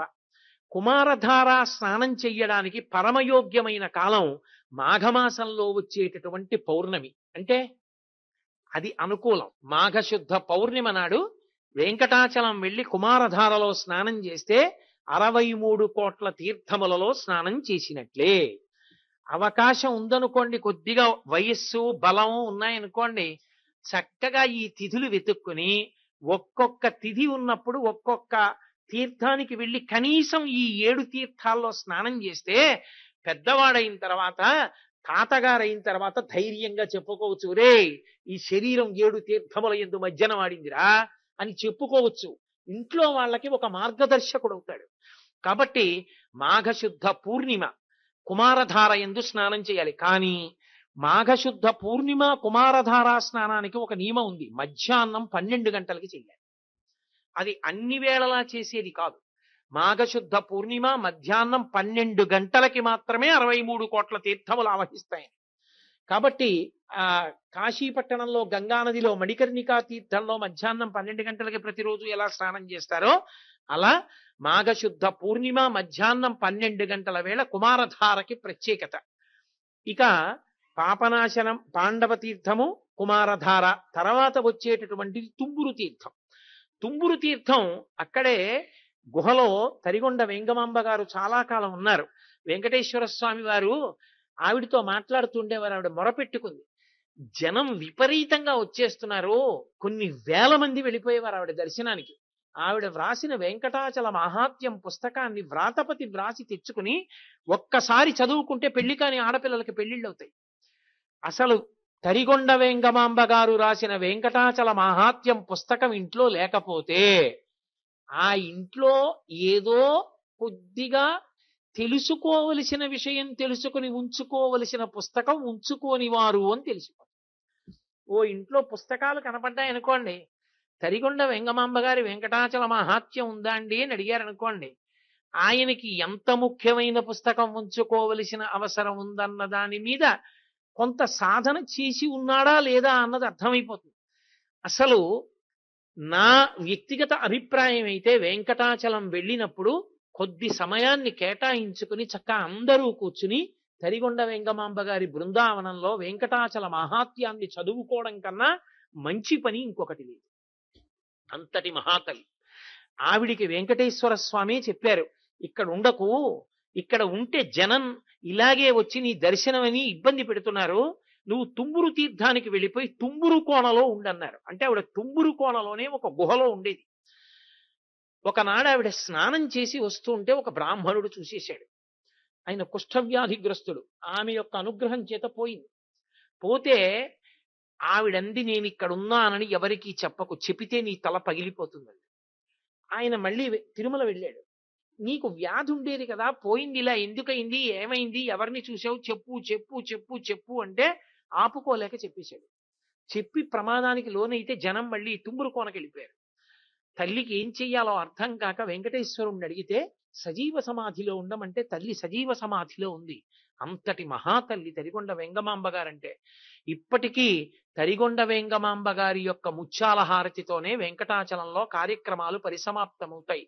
ఆవిడ పేరు చెప్తే నన్ను నమ్మండి, నిండు విశ్వాసంతో చెప్తున్నాను, తరిగొండ వెంగమాంబ గారి పేరెత్తితే వెంకటరమణుడు పరమ ప్రీతి పొందుతాడు. అంతటి మహాభక్తురాల తల్లి. అటువంటి తల్లి అక్కడే ఆ తుంబురు కోన దగ్గరే ఉన్నది తుంబురు తీర్థం. తుంబురు తీర్థంలో ఫాల్గుణ మాసంలో ఉత్తర ఫల్గుణీ నక్షత్రంలో స్నానం చేసినటువంటి వారెవరు ఉంటారో వారికి ఇక పునర్జన్మ లేదు. అంత గొప్ప స్నానం తుంబురు తీర్థంలో స్నానం అంటే. తుంబురు తీర్థం, కుమారధార ఈ రెండూ పునర్జన్మ రాహిత్యానికి హేతువు. ఎంతటి పాపాన్ని పక్కకి పెట్టి ధార్మికమైన కోరిక తీరేటట్టుగా చెయ్యగలిగినటువంటి అనన్య సామాన్యమైన శక్తి కలిగినటువంటి తీర్థములు. ఇంత గొప్ప తీర్థములు కనీసంలో కనీసం 63 కోట్ల తీర్థాలలో మనం స్నానం చెయ్యలేకపోయినా ఈ 7 తీర్థాల్లో ఆయా నైమిత్తిక తిథులలో స్నానం చేసేటటువంటి ప్రయత్నమైనా చెయ్యవలసి ఉంటుంది. దాని వలన నేను మీతో ఒక యథార్థం చెప్తున్నాను. మీరు ఒకసారి పంచాంగం పట్టుకుని కొత్త సంవత్సరం రాగానే తిప్పి చూసి ఈ 7 తీర్థములలో స్నానం చేయడానికి యోగ్యమైన కాలము ఏదైనా ఉన్నదా చూసుకుని మీరు తీర్థస్నానానికి బయలుదేరుతూ 10 మందిని మీతో తీసుకెళ్లడం మొదలు పెట్టారనుకోండి, అన్ని చోట్ల కూడా చక్కగా తీర్థస్నానానికి అనుకూలమైనటువంటి సమయములను గమనించడం, వెళ్లి తీర్థాలలో స్నానం చేయడం, పర్వతంలో ఉన్నటువంటి అన్ని తీర్థముల యొక్క అనుగ్రహాన్ని పరిపూర్ణంగా పొందగలిగినటువంటి స్థితిని చేరుకోవడం అలవాటవుతుంది. తీర్థస్నానం అన్నదంత గొప్పది. ఆ తీర్థస్నానంలో ఈ 7 తీర్థాల్లో నైమిత్తిక తిథులలో స్నానం చెయ్యండి అని మనకి వ్యాసుడు అంతగా ఉద్బోధించాడు. కాబట్టి చక్కగా ఈసారి మనం వెంకటాచలానికి వెళ్ళినప్పుడు ఆ క్షేత్రంలో తీర్థస్నానానికి సముచితమైనటువంటి ప్రాధాన్యత ఇచ్చి స్వామి పుష్కరిణి స్నానానికి అత్యంత అనుకూలం. వెంకటేశ్వరుడు ఆదివరాహమూర్తి దేవాలయం పక్కనే ఉంది. చక్కగా స్నానం చేసి అందరం ధన్యులమవుతాం. అలాగే వెంకటాచల క్షేత్రంలోకి ప్రవేశించినప్పుడు యథార్థానికి సామాన్యంగా దైవ దర్శనానికి వెళ్ళినప్పుడైనా పాటించాలి. నిజానికి కాదంటారా? ఆర్జిత సేవ చేసుకోవడానికి వెళ్ళినప్పుడు తప్పకుండా పాటించవలసినటువంటి నియమం ఒకటి ఉన్నది. తప్పకుండా పాటించాలి. మీరు చూడండి, అక్కడ ప్రత్యేకంగా బోర్డులు పెడతారు. పంచె కట్టుకుని రావలెను, ఉత్తరీయము ధరించవలెను అని ఉంటుంది. చాలా మంది అది అమాయకత్వం అయి ఉండొచ్చు, తెలియనితనం అయి ఉండొచ్చు. నేను కావాలని అలా చేస్తారు పెంకితనం అని ఒక్క నాటికి మాత్రం అనను. ఎందుచేత అంటే అటువంటి పెంకితనం ఉన్నవాళ్ళైతే అంత కష్టపడి 7 కొండలెక్కి వెంకటేశ్వర స్వామి వారి దగ్గరికి వెళ్ళి సేవ చేసుకోవాలని తాపత్రయపడి ఆర్జితం టికెట్ తెచ్చుకోరు. అంత కష్టపడ్డాడు అంటే ఆయనలో పరిపూర్ణంగా భక్తి ఉంది, అందులో సందేహం లేదు. కానీ పంచ కట్టుకో అంటే అసలు పంచ కట్టుకోకపోతే నేను సేవకి ఎందుకు అర్హుడను కాను అన్న విషయంలో ఒక అవగాహన స్పష్టంగా లేకపోవడం దానికి కారణం. పంచ కట్టుకోండి అని చెప్పడం తప్పు కాదు. పంచ కట్టుకోకపోతే వచ్చేటటువంటి ఇబ్బంది తెలియనప్పుడు ఎందుకు కట్టుకోవాలన్న ప్రశ్న రావడం కూడా చాలా సహజంగానే ఉంటుంది. అది ఎందుకు కట్టుకోవాలని ఉంటుంది. నేను ఎన్నో పర్యాయాలు చూశాను. వెంకటాచలంలో కళ్యాణోత్సవం దగ్గరికి వెళ్ళినప్పుడు మీరు చొక్కా తీసేయండి, బనీన్ తీసేయండి, పంచె కట్టుకోండి అంటారు. వాళ్ళు తెలియక వాళ్ళు ఏం చేస్తారంటే అప్పటికప్పుడు ఎవరిదో ఉత్తరీయమో లుంగీ లాంటిదో తీసుకుని ఆ ప్యాంటు మీదే కట్టుకుంటారు. కట్టుకుని అలాగే కూర్చుని అలాగే లోపలికి వెళ్ళిపోతూ ఉంటారు. ఒక్క విషయం గమనించండి, పంచ కట్టుకోండి అన్న మాటకు అర్థం ఏమిటంటే పంచ కట్టుకోండి అంతే. అంతేకాని పంచ కట్టుకోండి అంటే ఎవరినో తృప్తిపరచడానికి ప్యాంటు మీద పంచ కట్టుకోండి కాదు. ఎందుకు పంచ కట్టుకోండి అని అంత శాసించాలి? ప్యాంటు వేసుకుని చొక్కా వేసుకుని పూజకి వెడితే ఫలించదా? అక్కడ మీరు ఒక విషయాన్ని జాగ్రత్తగా గమనించాలి. ఆచారకాండ అని ఒకటి ఉంది. ఆచారకాండలో వేదం చెప్తుంది, ఇలా ఉంటేనే నీకు ఫలితం వస్తుంది, ఇలా లేని నాడు ఫలితం ఉండదు అని ఉంటుంది. నేను మీతో ఒక ఉదాహరణ మనవి చెయ్యాలి అంటే, ఏటీఎం కార్డ్ అనేటటువంటిది ఇవాళ తెలియని వాళ్ళు ఎవరు లేరు, అందరికీ తెలుసు. ఏటీఎం కార్డుని మీరు ఏటీఎం మిషన్లో ఎటువైపుకు పెట్టాలో అటు పెట్టకుండా తిప్పి పెట్టారనుకోండి, మీరు కార్డు సరిగా పెట్టలేదు అని చూపిస్తుంది తప్ప అది మీరు అడిగిన ఫలితాన్ని ఇవ్వదు. ఒక ఏటీఎం కార్డుని తిప్పి పెడితేనే మీకు ఏం కావాలో అది జరగలేదు. భగవంతుని దగ్గరికి వెళ్ళి సేవ చేసుకునేటప్పుడు ఎలా ఉండాలని ఈశ్వరుడు వేదంలో చెప్పాడో అలా ఉండనప్పుడు ఫలితం ఎలా వస్తుంది అనుకుంటున్నారు? మీరు పెట్టుకున్న ఏటీఎం మిషను మీ బ్యాంక్ అకౌంట్లో మీ ఏటీఎం కార్డే మీరు పెట్టడంలో తేడా వస్తేనే ఏటీఎం మిషన్ పనిచేయలేదు కదా. అటువంటప్పుడు పరమేశ్వరుని యొక్క సేవ చేసి విశేషమైన అనుగ్రహాన్ని పొందుదాం అనుకున్నప్పుడు ఇలా ఉండనప్పుడు అది కుదరదు అని ఈశ్వరుడు అన్నప్పుడు అలా ఉండకుండా పొందుదామని ఎలా అనుకుంటారు? ఆర్జిత సేవ చేసుకుందాము అనుకున్నప్పుడు దాని యందు అంతర్భాగం ఏమి అంటే ఆర్జిత సేవ ఎలా చేసుకోమన్నారో అలా చేసుకోవాలి. కాదు. ఆర్జిత సేవ టిక్కెట్ ఒకటి కొనడం కాదు. ఆర్జిత సేవ ఎలా చేసుకోమన్నారో అలాగే చేయడానికి సిద్ధపడాలి. ఆర్జిత సేవ ఎవరు చేసుకున్నా అసలు నిజానికి అక్కడికి పరిమితం చేశారు. పంచ కట్టుకోండి అంటారు. ఎందుకు పంచ కట్టాలి? పంచ కట్టుకోకపోతే వచ్చే నష్టం ఏమిటో మనకి వేదం చెప్పింది. పంచ అన్న మాటకి అర్థం ఏమిటంటే అది పట్టు పంచ, నూలు పంచ, బోళ్ళు ఉంటాయి. కానీ యథార్థముగా మాట్లాడవలసి వస్తే పట్టు పంచ కట్టుకుని పరమేశ్వర సన్నిధానమునకు వెళ్లకుండా ఉండడం మంచిది. ఎందుకో తెలుసా? ప్రతి వస్తువుకి కూడా గుణదోషములుంటాయి. ఒక్క పట్టు పంచ నెయ్యాలంటే ఎన్ని లక్షల పట్టు పురుగులో చచ్చిపోతాయి. మల్బరీ ఆకులు పెట్టి పట్టు పురుగుని పెంచి బాగా కడుపు నిండా తిని అది పట్టు దారాన్ని చుట్టూ అల్లుకుని పట్టుగూట్లో మెత్తగా ఉంది కదా అని పడుకుంటుంది. ఇక అది పడుకుని నిద్రపోవడం మొదలెట్టిన తర్వాత ఇక అది బయటికి రాలేదు. ఇక పట్టుదారం వదలదు. ఇప్పుడు ఆ పురుగును ఒక్కదాన్ని తీసి బయటపడేయాలంటే పట్టు కాయని కోసేయాలి. కోసేస్తే దారం ఇంతంత ముక్కలైపోతుంది. అందుకే పట్టు కాయలన్నీ ఏం చేస్తారంటే మరుగునీళ్లలో పడేస్తారు. మరుగునీటిలో పడిపోగానే ఆ పట్టు పురుగుకి తెలివస్తుంది. అది బయటికి వెళ్ళిపోవాలని దారాల మధ్యలోంచి వెడుతున్న మరుగునీటికి శరీరం ఉడికిపోతుంటే గిల గిల గిల గిల కొట్టుకుంటుంది. కొట్టుకుని బయటికి వెళ్లే మార్గం లేక తానల్లుకున్న గూట్లో తానే చచ్చిపోతుంది.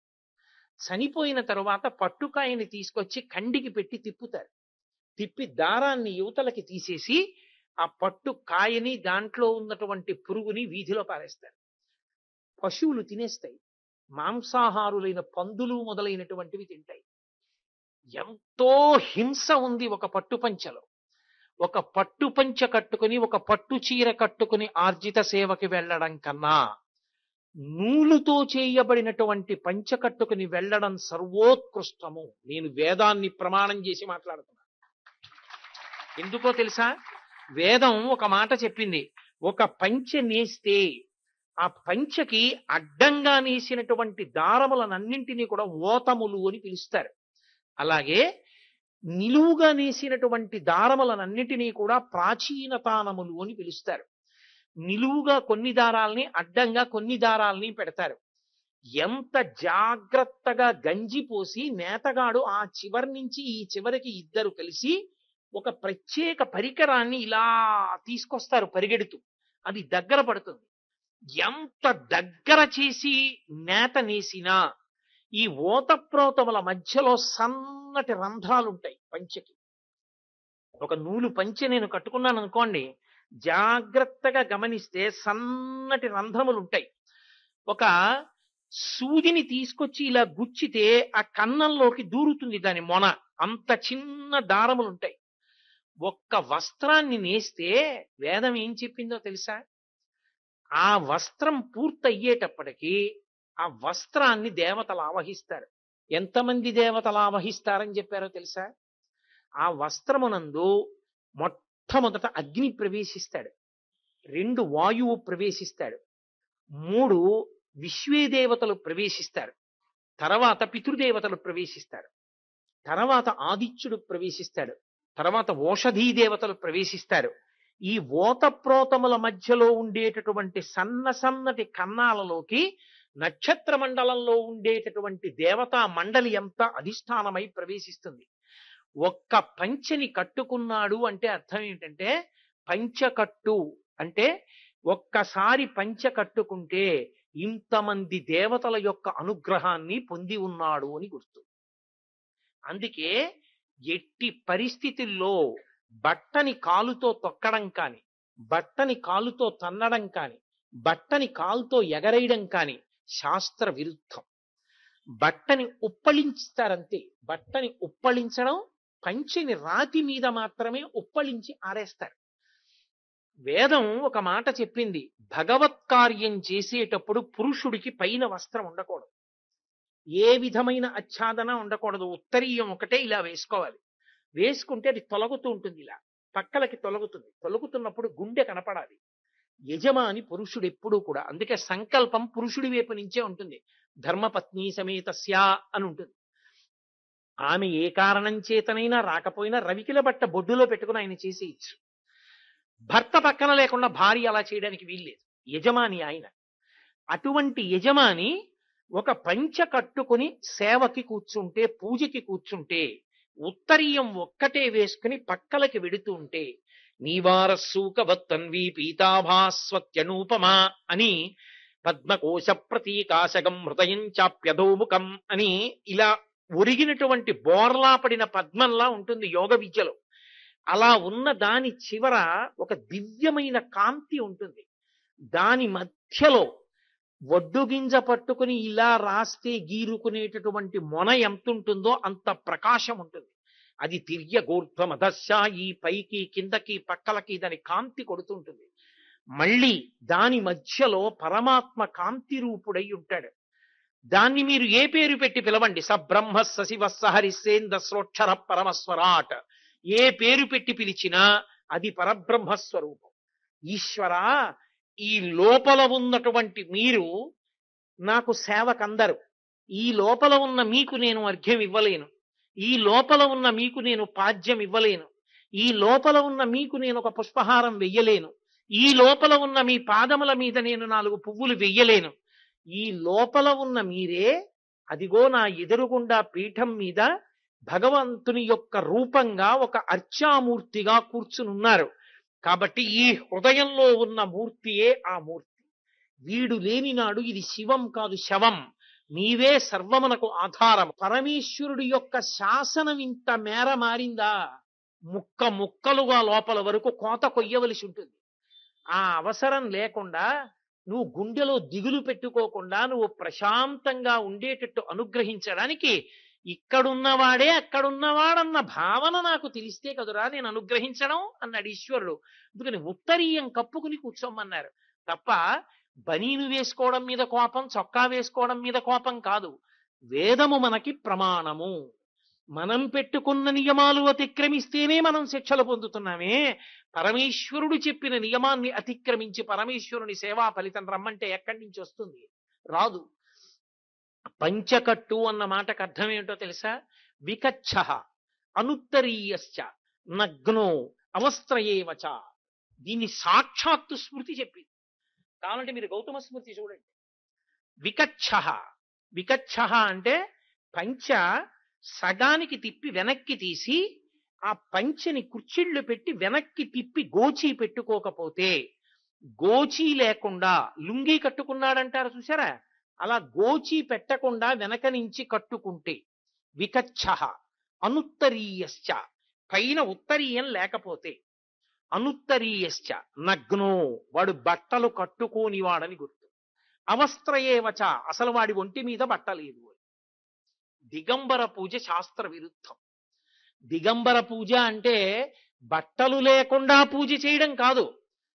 ఎలా చేస్తే బట్టలు లేనివాడిగా భావిస్తారో అలా చేయడం కూడా బట్టలు లేకుండా పూజ చేయడం. ఎంత నువ్వు కష్టపడితే మాత్రం నువ్వు ఎక్కడ ధర్మ సూక్ష్మాన్ని అతిక్రమించేస్తున్నావో అక్కడ ఇప్పుడు ఏ ఫలితం వస్తుంది? వ్యతిరేక ఫలితం వస్తుంది. ఏది? నువ్వు పూజ చేశావని వేరు, నువ్వు నగ్నంగా పూజ చేశావని వేస్తాడు. నేను చెప్పట్లేదు, వేదం చెప్తోంది. అలా వెడితేనే, అది కూడా సదశమఖండం శ్వేతం ధౌతం వస్త్రం ధారయేత్, అది నియమం. దేవాలయంలోకి ప్రవేశించి పూజ చేసేటప్పుడు ఏ బట్ట కట్టుకోవాలో వేదం చెప్పింది. సదశమఖండం, సదశమఖండం అంటే అంచు ఉన్నటువంటి పంచ మాత్రమే కట్టుకోవాలి. ఏ అంచు లేదు దానికి. లుంగీలని అమ్ముతారు చూశారు, వాటికి ఏమి ఉండవు, గళ్ళు తప్ప. ఏ అంచు లేదు. అంచు లేని బట్ట కట్టుకున్నాడు అంటే అమంగళ స్వరూపం, నగ్నంగా ఉన్నాడని గుర్తు. కాబట్టి సదశమ ఖండం అంటే అంచులేని బట్ట కట్టకూడదు, అంచు ఉన్న బట్టే కట్టుకోవాలి. అందుకే ఎప్పుడైనా పీటల మీద కూర్చుంటే అంచు ఉన్న బట్ట మాత్రమే ఇవ్వాలి. అంచు ఉన్న బట్ట మీరు ఇచ్చారంటే అర్థం ఏమిటో తెలుసా? వాళ్ళు 10 కాలాలు బతకాలని కోరుకుంటున్నారని గుర్తు. మనకి ఇళ్లలో పెళ్లిళ్ళైనా పేరంటాలైనా బట్టలే పెడతారు. ఆయనకి ఎన్ని పంచెలు ఉండనివ్వండి, మళ్ళీ ఓ పంచెలు చాపే ఇస్తారు. ఎందుకని? ఏదైనా వద్దనొచ్చు, కానీ వస్త్రం ఇస్తే వద్దనకూడదు. ఎందుకు వద్దనకూడదో తెలుసా? వస్త్రాన్ని ఇచ్చినప్పుడు ఆ వస్త్రమునందు దేవతలు అధివసించి ఉండి నీ ఆయుర్దాయమునకు కారకులవుతారు. అందుకే అంచు ఉన్నటువంటి పంచెల చాపలు బ్రాహ్మణులు కనపడితే దానం చేస్తారు. ఇంట్లో ఏదైనా పూజ జరిగితే పీట్ల మీద కూతురు అల్లుడు కూర్చుంటే అత్తవారు వచ్చి బట్టలు పెడతారు. ప్యాంటు చొక్కా పెట్టమని కాదు, ఒకవేళ కర్మకాలి పెట్టవలసి వస్తే పంచెల చాపు మీద పెట్టి ఇయ్యి, లేదా పంచెల చాపిచ్చి వేడుక కోసం ఇది కూడా కట్టుకోవయ్యా అని ఇయ్యి తప్ప, వైదికంగా ఇవ్వవలసింది ఆయుర్దాయమునకు కారకమైనది, భగవంతునికి ప్రీతిపాత్రమైనది, భగవంతుని యొక్క సేవకు అర్హమైనది, పంచకట్టుకు ఉపయుక్తమైనది సదశమఖండం. అంటే అంచు ఉన్నా కూడా అయ్య బాబోయ్ 10x7 11x7 పంచె నాకెందుకండి, సన్నగా ఉంటాను, ఇంత పంచె నేను ఎక్కడ తిప్పుతాను, ఇన్ని కుర్చీళ్ళు ఎక్కడ పెట్టుకుంటానని 2 కింద కత్తిరించి ఇద్దరు కట్టుకోకూడదు దాన్ని. సదశమఖండం అంటే అది అంచు ఉన్న బట్ట అయ్యుండి 2 వేపులా అంచు ఉండాలి, ఇటు అంచు ఉండాలి, ఇటు అంచు ఉండాలి, 2 అంచుల మధ్యలో వస్త్రం ఉండాలి. ఓ పంచె ఇలా పట్టుకున్నారనుకోండి 2 వేపులా అంచు ఉండాలి. అంతేగాని ఇది నాకు ఎక్కువ అండి ఇద్దరం కట్టేసుకుంటామని మధ్యలో కత్తిరించకూడదు, ఒకవైపే అంచుంటే కుదరదు.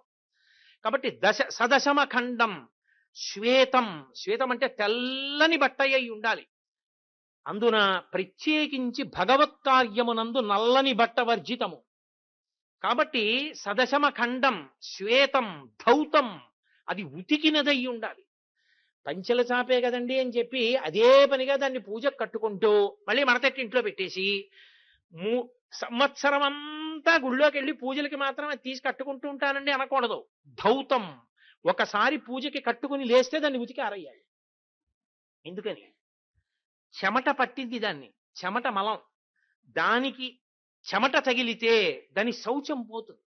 దాని శౌచం పోతుంది కాబట్టి మళ్ళీ శౌచం ఇవ్వగలిగినది జలం.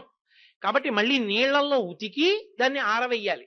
ఇప్పుడు మళ్ళీ ఆరినటువంటి పంచిని మడత పెట్టుకుని మళ్ళీ దేవాలయంలో పూజకి వెళ్ళాలి. కాబట్టి సదశమఖండం శ్వేతం ధౌతం వస్త్రం ధారయేత్, అటువంటి బట్ట మాత్రమే కట్టుకో. అటువంటి బట్ట కట్టుకున్నప్పుడు వికచ్చః, గోచి పోసి పంచ కట్టుకోకపోతే వాడు 2 వేపులా అంచు ఉన్న పంచ కట్టుకున్నా నగ్నంగా ఉన్నవాడే. వికచ్చః అనుత్తరీయశ్చ, ఉత్తరీయం వేసుకుని ఉండకపోతే, అంటే కింద పంచ కట్టుకున్నాను కదండి పైన ఏం కప్పుకోనడానికి వీల్లేదు, పైన కప్పుకుని ఉండాలి. అంతేకాని పైన వక్షస్థలాన్ని విడిచిపెట్టి కూర్చోకూడదు, దోషభూయిష్టం అది. ఉత్తరీయం పైన వేసుకోవాలి. వికచ్చః అనుత్తరీయశ్చ, ఉత్తరీయం పైన వేసుకోకుండా కూర్చోవడం. నగ్నో అవస్త్రయేవచ, వాడు నగ్నంగా ఉన్నవాడితో సమానం, వాడు వస్త్రం లేని వాడితో సమానం. నేను చెప్పట్లేదు, వేదం చెప్తోంది, స్మృతి సూత్రాలు చెప్తున్నాయి. అందుకని పంచకట్టుకోండి పంచకట్టుకోండి పంచకట్టుకోండి. ఎవరి కోసం? వాళ్ళెవరో ఏదో బలవంతంగా ఏదో రుద్దాలని కాదు. అరే పాపం వీడు ఇంత కష్టపడి సంపాదించుకున్న దాంట్లోంచి కొంత ద్రవ్యాన్ని పక్కన పెట్టుకున్నాడు, ఎప్పుడో 2 ఏళ్ల తర్వాత వచ్చేటటువంటి ఆర్జిత సేవ టికెట్ కొనుక్కున్నాడు, ఎంతో సంతోషంగా రైల్వే రిజర్వేషన్ చేయించుకుంటూ ఏ అడ్డు రాకూడదు 1000 దేవుళ్లకు మొక్కుకున్నాడు, 7 కొండలు నడిచి ఎక్కాడు. ఆయనకి భక్తి లోపం ఏం లేదు, కడుపు నిండా భక్తి ఉంది. ఒక్కటి తెలియదు ఆయనకి, అలా కట్టుకోకపోతే ఇబ్బంది అన్న విషయం ఆయనకి తెలియదు. బ్యాంకులో వేసుకున్న 10 లక్షలు ఆయనవే, ఏటీఎం కార్డు ఆయనదే, వెళ్ళినవాడు ఆయనే, తిప్పి పెట్టడమే ఆయన చేసిన పాపం. అలా ఇన్ని ఆయన చేసుకున్న వస్త్రం విషయంలో నువ్వు వేదాన్ని ధిక్కరిస్తే, పంచ కట్టుకోనంటే నువ్వు నగ్న పూజ చేసిన వాడివి అని ఖాతాలో వేస్తావు. ఎందుక ఇబ్బంది? ఎవడు చెప్పిన పని? కాబట్టి చక్కగా వికచ్చః, అలా కాకుండా నీకు ఎలా వస్తే అలా కట్టుకో. నీకంత రాలేదనుకో, పంచకట్టుకు మీకు నేను సభాముఖంగా ఓ తేలిక మార్గం చెప్పేస్తా. మీకు గోచి పెట్టుకుని పంచకట్టుకోవడం రాలేదనుకోండి, బెంగేం లేదు, ఇలా తిప్పి యువతల వైపుకి తీసుకొచ్చి 2 కలిపి గట్టిగా ముడేసుకోండి. ఈ 2 కాళ్ళ మధ్యలోంచి తీసి వెనక్కి మీరు చుట్టబెట్టి అంచు పైకి వచ్చేట్టు గోచి దోపుకోండి. ఇక్కడ ముడేసేశారు కాబట్టి సారదు, తీసి మీరు ఇలా ఇలా అంచు ఇలా పెట్టేసుకోండి, ఓ అంచు తీసి పైకి ఇలా పెట్టుకోండి, మొలతాడు 4 ప్యాన్లు వేసి గట్టిగా కట్టుకోండి. ఇంకా జారిపోతుందని మీకు అనుమానం ఉంటే పూజ చేసిన 1 గంట ఇప్పుడు మనకి ఇష్టం లేని పనులు ఎన్నో చేస్తున్నాం. ఏమిటో డాక్టర్ గారు ఈ మధ్య గుండె అప్పుడప్పుడు ఏమిటో లబ్డబ్ అనడం కొంచెం సరిగా వినపట్టం లేదండి అన్నాం అనుకోండి, పడుకోండి అని చెప్పి గుండెల మీద ఉన్న వెంట్రుకలన్నీ తీసేసి ఒంటి నిండా క్లిప్పులు పెట్టి ఓ గంట సేపు ఈసీజీ చూస్తారు. చూపించుకుంటున్నావా చూపించుకోవట్లేదా?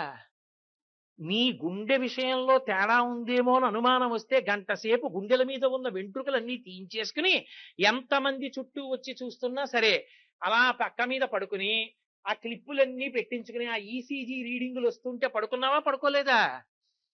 నీ ఆరోగ్యం కోసం గంట సేపు గుండెల మీద ఉన్న వెంట్రుకలన్నీ గీయించేసుకుని క్లిప్పులు ఎట్టుకుని పడుకున్నవాడివి నీ జీవుడు ధరించడానికి కావలసిన సేవ చేసుకోవడానికి గోచి పోచి పంట కట్టుకోవడానికి ఏడు బాధ.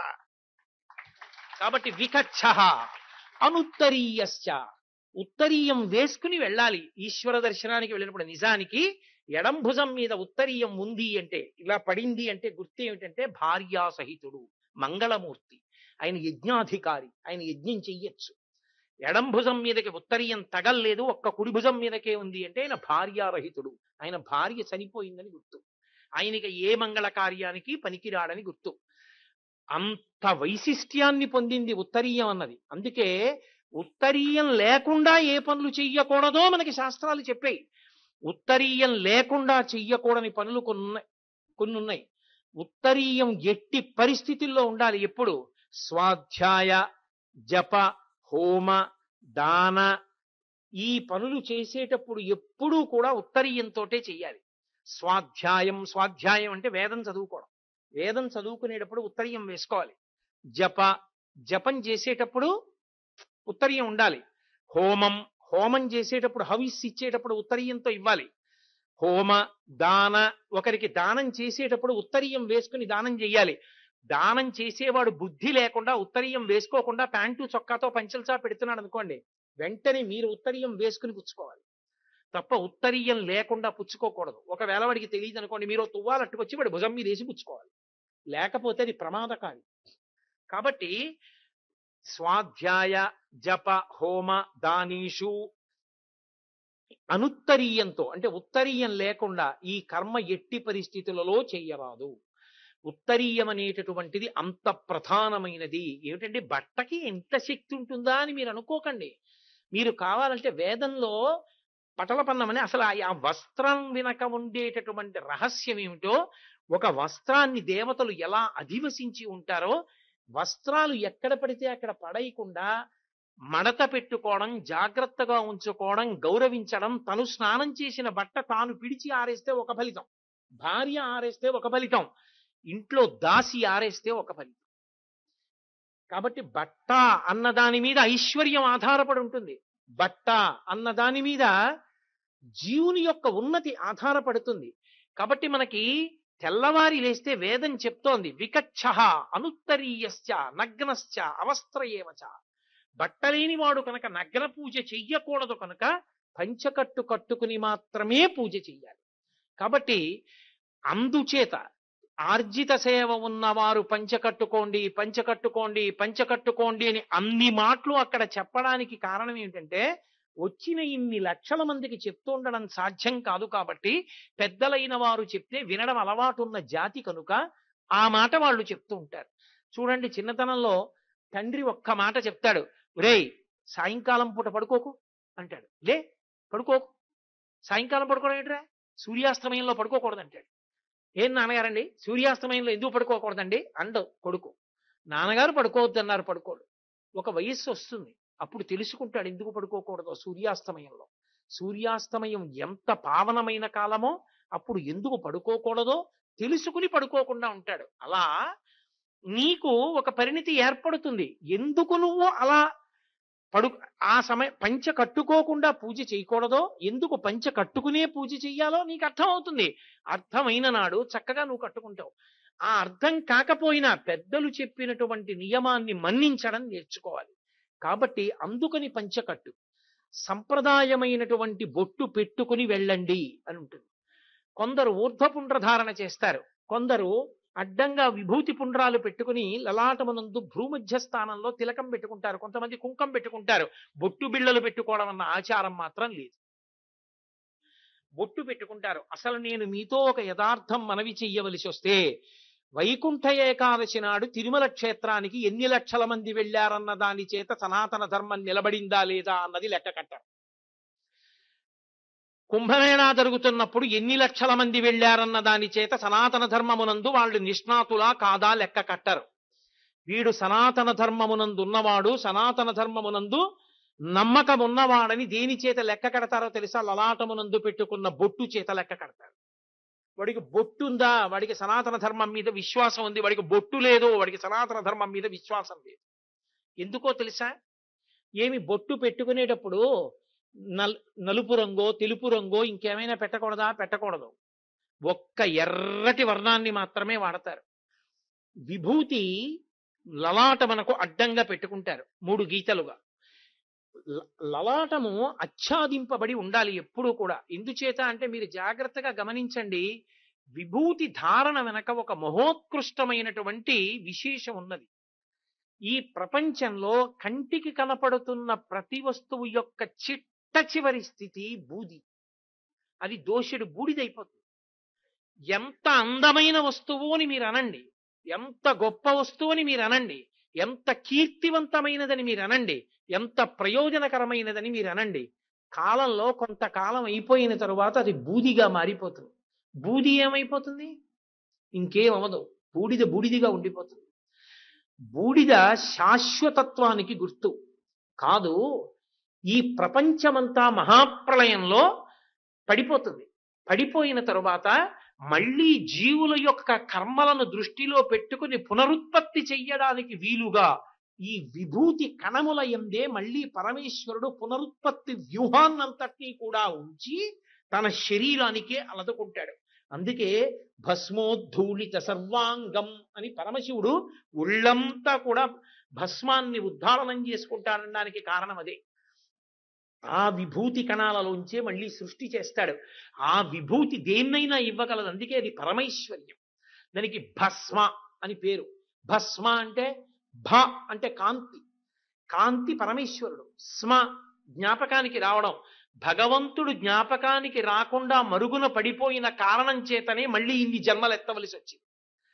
భగవంతుడు జ్ఞాపకంలో ఉంటే ఒళ్ళు దగ్గర పెట్టుకుని దుష్కర్మలు చెయ్యకుండా ఉండి భగవంతునికి దగ్గరవుతాడు. ఆ భగవంతునికి దగ్గరయ్యేటటువంటి లక్షణము నా యందు ప్రచోదనముగాక, భగవంతుని యొక్క వైభవము నా మనసు యందు నిలబడుగాక, నేనెప్పుడూ భగవన్నామాన్ని పలుకుచుండెడివాడనగుదునుగాక అని కోరుకోవడానికి ఆ భస్మ పెట్టుకుంటాడు. శాశ్వతమైనటువంటిది, తెల్లనైనటువంటిది భస్మని సూచిస్తుంది. తెల్లగా ఉంటాడు పరమశివుడు. అందుకే నల్లగా ఉంటారు శ్రీమన్నారాయణుడు. నల్లది కూడా శాశ్వతత్వమే. ఎందుకని? లోకంలో ఏదైనా కాలిపోయిన తర్వాత ఏమైపోతుంది? బొగ్గు అయిపోతుంది. బొగ్గు కూడా శాశ్వతత్వం. బొగ్గుకి బూదికి పెద్ద తేడా ఏం లేదు, రెండు ఒకటే. బొగ్గు నల్లగా ఉంటుంది. విభూతి ఎంత శాశ్వతమైనదో బొగ్గు కూడా అంత శాశ్వతమైనది. ఎందుకని? బొగ్గుకి నల్ల వజ్రము అని పేరు. వజ్రం కింద లెక్క కడతారు బొగ్గుని. వజ్రం వజ్రేన భిన్నయేత్. వజ్రాన్ని తీసుకొచ్చి బదలవటం అంటే సుత్తి పెట్టి కొడితే బదలవదు. వజ్రం వజ్రంతోనే బద్దలవుతుంది. బద్దలవ్వకుండా ఇక శాశ్వతంగా ఉండిపోతుంది. ఆ నల్లని బొగ్గు నల్లని నారాయణునికి ప్రతీక, తెల్లని పరమశివునికి తెల్లని విభూతి ప్రతీక. ఆ తెల్లని విభూతి ఇలా 3 చారలుగా పెట్టుకునేటప్పుడు ఈ 2 వేళ్లతో సజల భస్మ అంటారు. ఎడంచేతిలో వేసుకుని నీళ్లతో తడిపి 3 వేళ్లతోటి రాసి ఈ 2 వేళ్లతోటి ఇటువైపుకి తీసుకొచ్చి ఈ 2 వేళ్లు పైకెత్తే ముందు బొటన వేలు ఇలా పెట్టి ఇవి 2 పైకెత్తి ఈ వేలు ఇలా వెళ్ళాలి. ఈ చివర ఉండేటటువంటి అంచుల దాకా వెళ్లకుండా, కణతల దాకా వెళ్లకుండా పెట్టుకుంటారు. పెట్టుకుంటే ఇప్పుడు ఆ తెలుపు పరమేశ్వర స్వరూపం, ఎర్రటి కుంకుమ పరదేవతా స్వరూపం. అసలు మీరు జాగ్రత్తగా గమనించండి, ఈ ప్రపంచమంతా కూడా తెలుపు ఎరుపుల యొక్క సమ్మేళనం. అందుకే మీరు చూడండి, సాధారణంగా దేవాలయం గోడల మీద తెల్లగీత ఎర్రగీత, తెల్లగీత ఎర్రగీత గీస్తారు. ఎందుకో తెలుసా? ఈ సమస్త సృష్టి కూడా తెలుపు ఎరుపులతోటే ఉంది. తెలుపు రంగు కాదు, నలుపు రంగు కాదు, అన్నీ తెలుపులోనే ఉంటాయి. తెలుపులో ఉన్నవన్నీ బయటికి వచ్చేటట్టు చెయ్యాలి అంటే మొదట బయటికి వచ్చేదేదో తెలుసా? ఎరుపు పైకి వస్తుంది. అందుకే అరుణకాంతి అంటారు. అమ్మవారు ఎర్రగా ఉంటుంది అంటారు. ఆ ఎరుపు పైకొస్తే అన్నీ పైకొస్తాయి, ఎరుపు లోపలికి వెళ్ళిపోతే అన్నీ లోపలికి వెళ్ళిపోయి మళ్ళీ తెలుపులోకి వెళ్ళిపోతాయి. పైకి తీసుకొచ్చేది మళ్ళీ తెలుపులోకి తీసుకెళ్ళిపోయేది ఆ ఎరుపే. భగవంతుడి నుంచి విడి జీవుణ్ణి అనుకోవడము ఆ ఎరుపు వల్లే, అమ్మవారి వల్లే. స్వరూపిణి అయిన తల్లి చేసే ప్రక్రియ మళ్ళీ భగవంతుని యందు కలిసిపోవడము ఆ ఎరుపు వెనక వెళ్ళి తెలుపులో కలిసిపోయి తెలుపు అయిపోతాడు. కాబట్టి ఆ తెలుపు శాశ్వతత్వానికి పరమేశ్వరునకు ప్రతీక, ఎరుపు అమ్మవారికి ప్రతీక. కదలకుండా ఉండడం తెలుపు, కదులుతూ ఉండడం ఎరుపు. మీరు అందుకే చూడండి, కదలికలు ఆగాలనుకోండి ఎరుపుతో ఆపుతారు. ఎర్ర జెండా చూపించారనుకోండి ఆగాలి, ఎర్ర దీపం వెలిగిందనుకోండి ఆగాలి. ఎరుపు కదలికలను ఆపుతుంది, లేదా కదలికలని ఆపుతుంది కాబట్టి కదలికలకు సంకేతం అవుతుంది. అసలు నిజంగా చెప్పాలంటే ఈ కదలికలు అన్నీ దేని కొరకు అంటే కదలని స్థితి కొరకు కదలాలి. నేను ఇప్పుడు ఇంటి నుంచి కదిలి వచ్చాను దేని కొరకు? ఓ 2 గంటల సేపు కదలకుండా ఇలా కూర్చోవడం కొరకు కదూ. అందుకని ఇక్కడ కూడా కదులుతూ ఉంటే ఉపన్యాసం ఎలా నడుస్తుంది? కదలకుండా కూర్చోవడానికి. ధర్మబద్ధమైన కదలికలన్నీ దేని కొరకు అంటే తెల్లని సత్యమైన పరమేశ్వరుని యందు నిలబడిపోవడానికి, అద్వైతానుభూతి కొరకు. శుక్రము తెలుపు, శోణితము ఎరుపు. ప్రపంచంలో వెలుతురంతా తెలుపు, వెలుతురికి ప్రారంభకాలమైనటువంటి అరుణోదయము ఎరుపు. పగటిపూట తెలుపు, రాత్రిపూట నలుపు, మధ్యలో వచ్చేది ఎరుపు సంధ్య. ఎక్కడ చూడండి మీకు తెలుపు ఎరుపుల యొక్క సమ్మేళనంగా ఉంటుంది. అంతవరకు ఎందుకు? ఇడ్లీ తెలుపు, సాంబారు ఎరుపు, అవి కూడా తెలుపు ఎరుపులే. అన్ని తెలుపు ఎరుపుల సమ్మేళనంగానే ఉంటాయి. ఈ తెలుపు ఎరుపుల యొక్క సమ్మేళనం భగవంతుణ్ణి చేరడానికి సంకేతమై ఉంటుంది. అందుకే ఎర్రని బొట్టు ఈ భ్రూమధ్యమునందు ఉంచుకుంటారు. ఏం బొట్టు ఇక్కడ పెట్టుకోకూడదా, ఇక్కడ పెట్టుకోకూడదా, ఇక్కడ పెట్టుకోకూడదా, చెవి మీద పెట్టుకోకూడదా, కన్నురెప్ప మీద పెట్టుకోకూడదా, ఇక్కడే ఎందుకు పెట్టుకోవాలి? మన ఋషులు దార్శనికులు, వాళ్ళు ఏదైనా చెప్పారు అంటే అంత ఆలోచించి చెప్తారు. మనకి మనసు అని ఒకటి ఉంటుంది. నా గుండె చూపించమంటే డాక్టర్ గారు చూపిస్తారు, నా కంటి రెటీనాని చూపించమంటే చూపిస్తారు, నా మనస్సు చూపించమంటే చూపించలేరు. మన ఏవ మనుష్యాణం కారణం బంధమోక్షయోహో. మనస్సే బంధనమునకు కానీ మోక్షమునకు కానీ కారణం. ఆ మనసు మంచి విషయాల్ని పట్టుకుంటే తరించిపోతాడు, ఆ మనసు చెడ్డ విషయాల్ని పట్టుకుంటే నశించిపోతాడు. ఇప్పుడు ఈ మనసుని నిగ్రహించాలి అంటే కదిలిపోతున్నటువంటి మనసు ఆలోచనలు వీటికంతటికి కేంద్రం ఎక్కడుంటుందంటే ఈ 2 కనుబొమల యొక్క మధ్య భాగమునందు ఉంటుంది. దాన్ని ఆజ్ఞాచక్రము అంటారు. ఆజ్ఞాచక్రం మనసుకి అధిష్టాన స్థానం. శంకరాచార్యులు వారు సౌందర్యలహరి చేస్తూ మహీం మూలాధారే కమపి మణిపూరే హుతవహం స్థితం స్వాధిష్టానే హృదివరుతం ఆకాశముపరి అంటూ మనోపిభ్రూ మధ్యే అంటారు. మనస్సు ఈ 2 కనుబొమల మధ్యలో ఉండేటటువంటి ఆజ్ఞాచక్ర స్థానం మీద ఉంటుంది. అందుకే మీరు చూడండి, ఏదైనా జ్ఞాపకం రాలేదనుకోండి 2 కళ్ళు మూసుకొని ఉండండి చెప్తాను అని దృష్టిని ఇక్కడ కేంద్రీకరిస్తాడు. ఇక్కడ కేంద్రీకరిస్తే జ్ఞాపకానికి వస్తుంది. మనసు యొక్క స్థానం ఆజ్ఞాచక్రం. ఈ ఆజ్ఞాచక్రం ఆచ్ఛాదింపబడి ఉండాలి. ఎందుకని అంటే అది అమ్మవారి సంబంధంతో ఉందనుకోండి, ఈ కదులుతున్నటువంటి మనస్సుకి అమ్మవారితో మీరు ముడివేశారనుకోండి, అమ్మవారు అంటే కదలికలు, ఆ కదలికలన్నీ అమ్మవారితో సంకేతిస్తారు. అందుకే అమ్మవారికి శక్తి అని పేరు. శక్తి కదలకుండా ఉందనుకోండి పనికిరాదు. శక్తి అంటే కదలికలకు ఆధారం. ఏమండి ఈ మధ్య గుడికి రావట్లేదే, ఏమొస్తారండి మోకాళ్ళ నొప్పులు అన్నాడు అనుకోండి, కదలలేకపోతున్నాడు, అది గుర్తు. కదులుతున్నాడు శక్తి, కదిలేది మనసు. కదిలిపోయేటటువంటి మనసు మొట్టమొదట ఏ సంకల్పాన్ని గట్టిగా పట్టుకుంటుందో అదే తర్వాత కర్మగా క్రియగా వ్యక్తమవుతుంది. మీరు జాగ్రత్తగా పట్టుకోవాల్సిందండి నేను అన్న ఈ మాటని. మనసు అటు ఇటు ఊగుతుంది, సంకల్ప వికల్పాలు చేస్తుంది. ఏదో ఒక తప్పు పని చెయ్యాలి అని అందనుకోండి మనసు, భగవానుడికి నివేదన చేద్దామని చెప్పేసి అక్కడికి తీసుకొచ్చి ఏవో కొన్ని లడ్లు పెట్టారు, లేదా అలంకారం చేద్దామని కొన్ని నగలు అక్కడ పెట్టుకుని లోపల ఏదో మర్చిపోయారని గబుక్కుని లోపలికి వెళ్ళారు. ఒక్క నగ తీసి జేబులో వేసుకుంటే ఇన్నున్నాయిగా, భగవంతుడే నాకు ఇస్తున్నాడు, తప్పు. కర్మ కాలిపోదు, ఎందుకు వచ్చింది? ఆ నగ వేసుకోవడం కన్నా త్రాచుపాములు వేసుకోవడం మంచిది. పరమేశ్వరుడి నగ మనకెందుకురా, వద్దు. మళ్ళీ మనసు అంటుంది పరమేశ్వరుడిది కానిది ఇది అసలు, ఆయనే నీకు ఇలా ఇమ్మనే అర్చకుడిని లోపలికి వెళ్ళిపోమన్నాడేమో తీసుకోమని అంటుంది. ఆఖరికి నీకు నచ్చ చెప్పి అది తీసుకుని జేబులో పడేసేటట్టు చేసింది అనుకోండి. జేబులో పడేసుకో అని నిర్ణయం చేసే ముందు అసలు లోపల మనసు కదిలిందా లేదా? ఆ కదిలిన మనసు దేని వైపుకి మొగ్గిందో అది కర్మేంద్రియాలు చేస్తాయి. అంటే ఒక సంకల్పం ఒక క్రియకి వెనకాతల ఉంది, లోపల ఉంది సంకల్పం. అది విత్తనం కనపడదు, చెట్టు కనపడుతుంది పైకొచ్చే అంకురం, పని కనపడుతుంది, మనసు కనపడదు. లోపలది దాంది ఆ సంకల్ప వికల్పాలు. ఈ సంకల్ప వికల్పాలు తప్పు త్రోవలోకి పట్టేసుకున్నాయా, ఇంత గొప్ప మనుష్య శరీరం, ఇంత గొప్ప మనుష్య జన్మ సర్వనాశనం అయిపోతాయి. అలా సర్వనాశనం అయిపోకుండా ఉండాలి అంటే కదలికలన్నీ భగవంతుడితో ముడిపడాలి.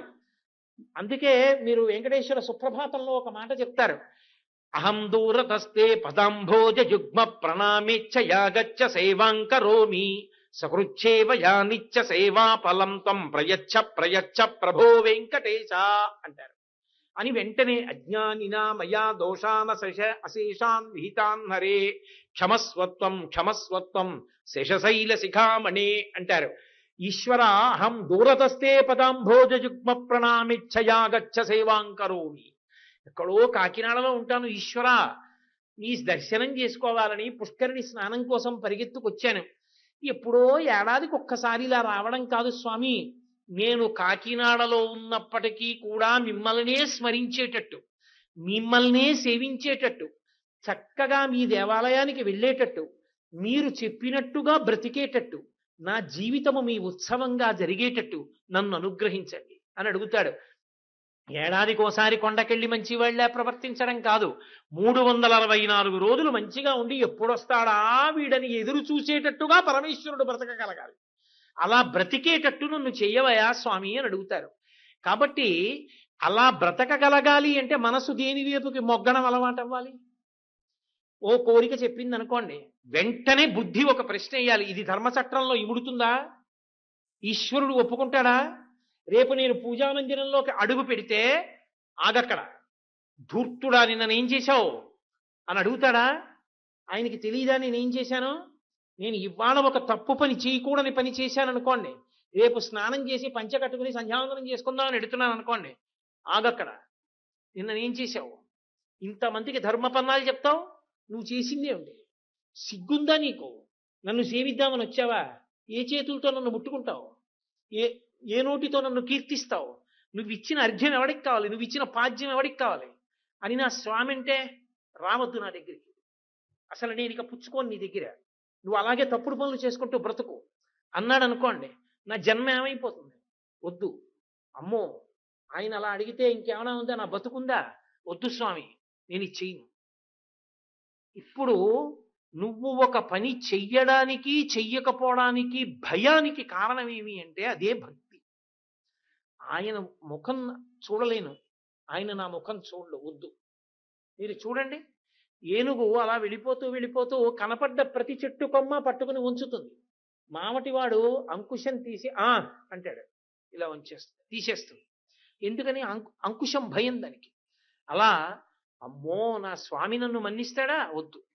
నేను బతికున్నన్నాళ్ళు హాయిగా ఈశ్వరుణ్ణి ఆరాధించుకుని పరమ సంతోషంగా త్రికరణ శుద్ధిగా నా వలన ఎవరికి ఏ అన్యాయం జరగకుండా జీవితంలో సంతోషంగా బ్రతికి హాయిగా నేను 10 మందికి ఉపన్యాసం చెప్పేటప్పుడు దీన్ని చెప్పడానికి నేను అర్హత పొందినవాడనే, నేను ఇటువంటి పాపాలు చెయ్యలేదు, భగవద్భక్తితోనే బతికానన్న అంతరాత్మ తృప్తి నాకు మిగిలేటట్టు నేను బతుకుతాను తప్ప నేను చెప్తున్నట్టు నేను బతకట్లేదని నా అంతరాత్మ నన్ను కొరుక్కు తినేసేలా నేను బతకకుండా ఉండాలి.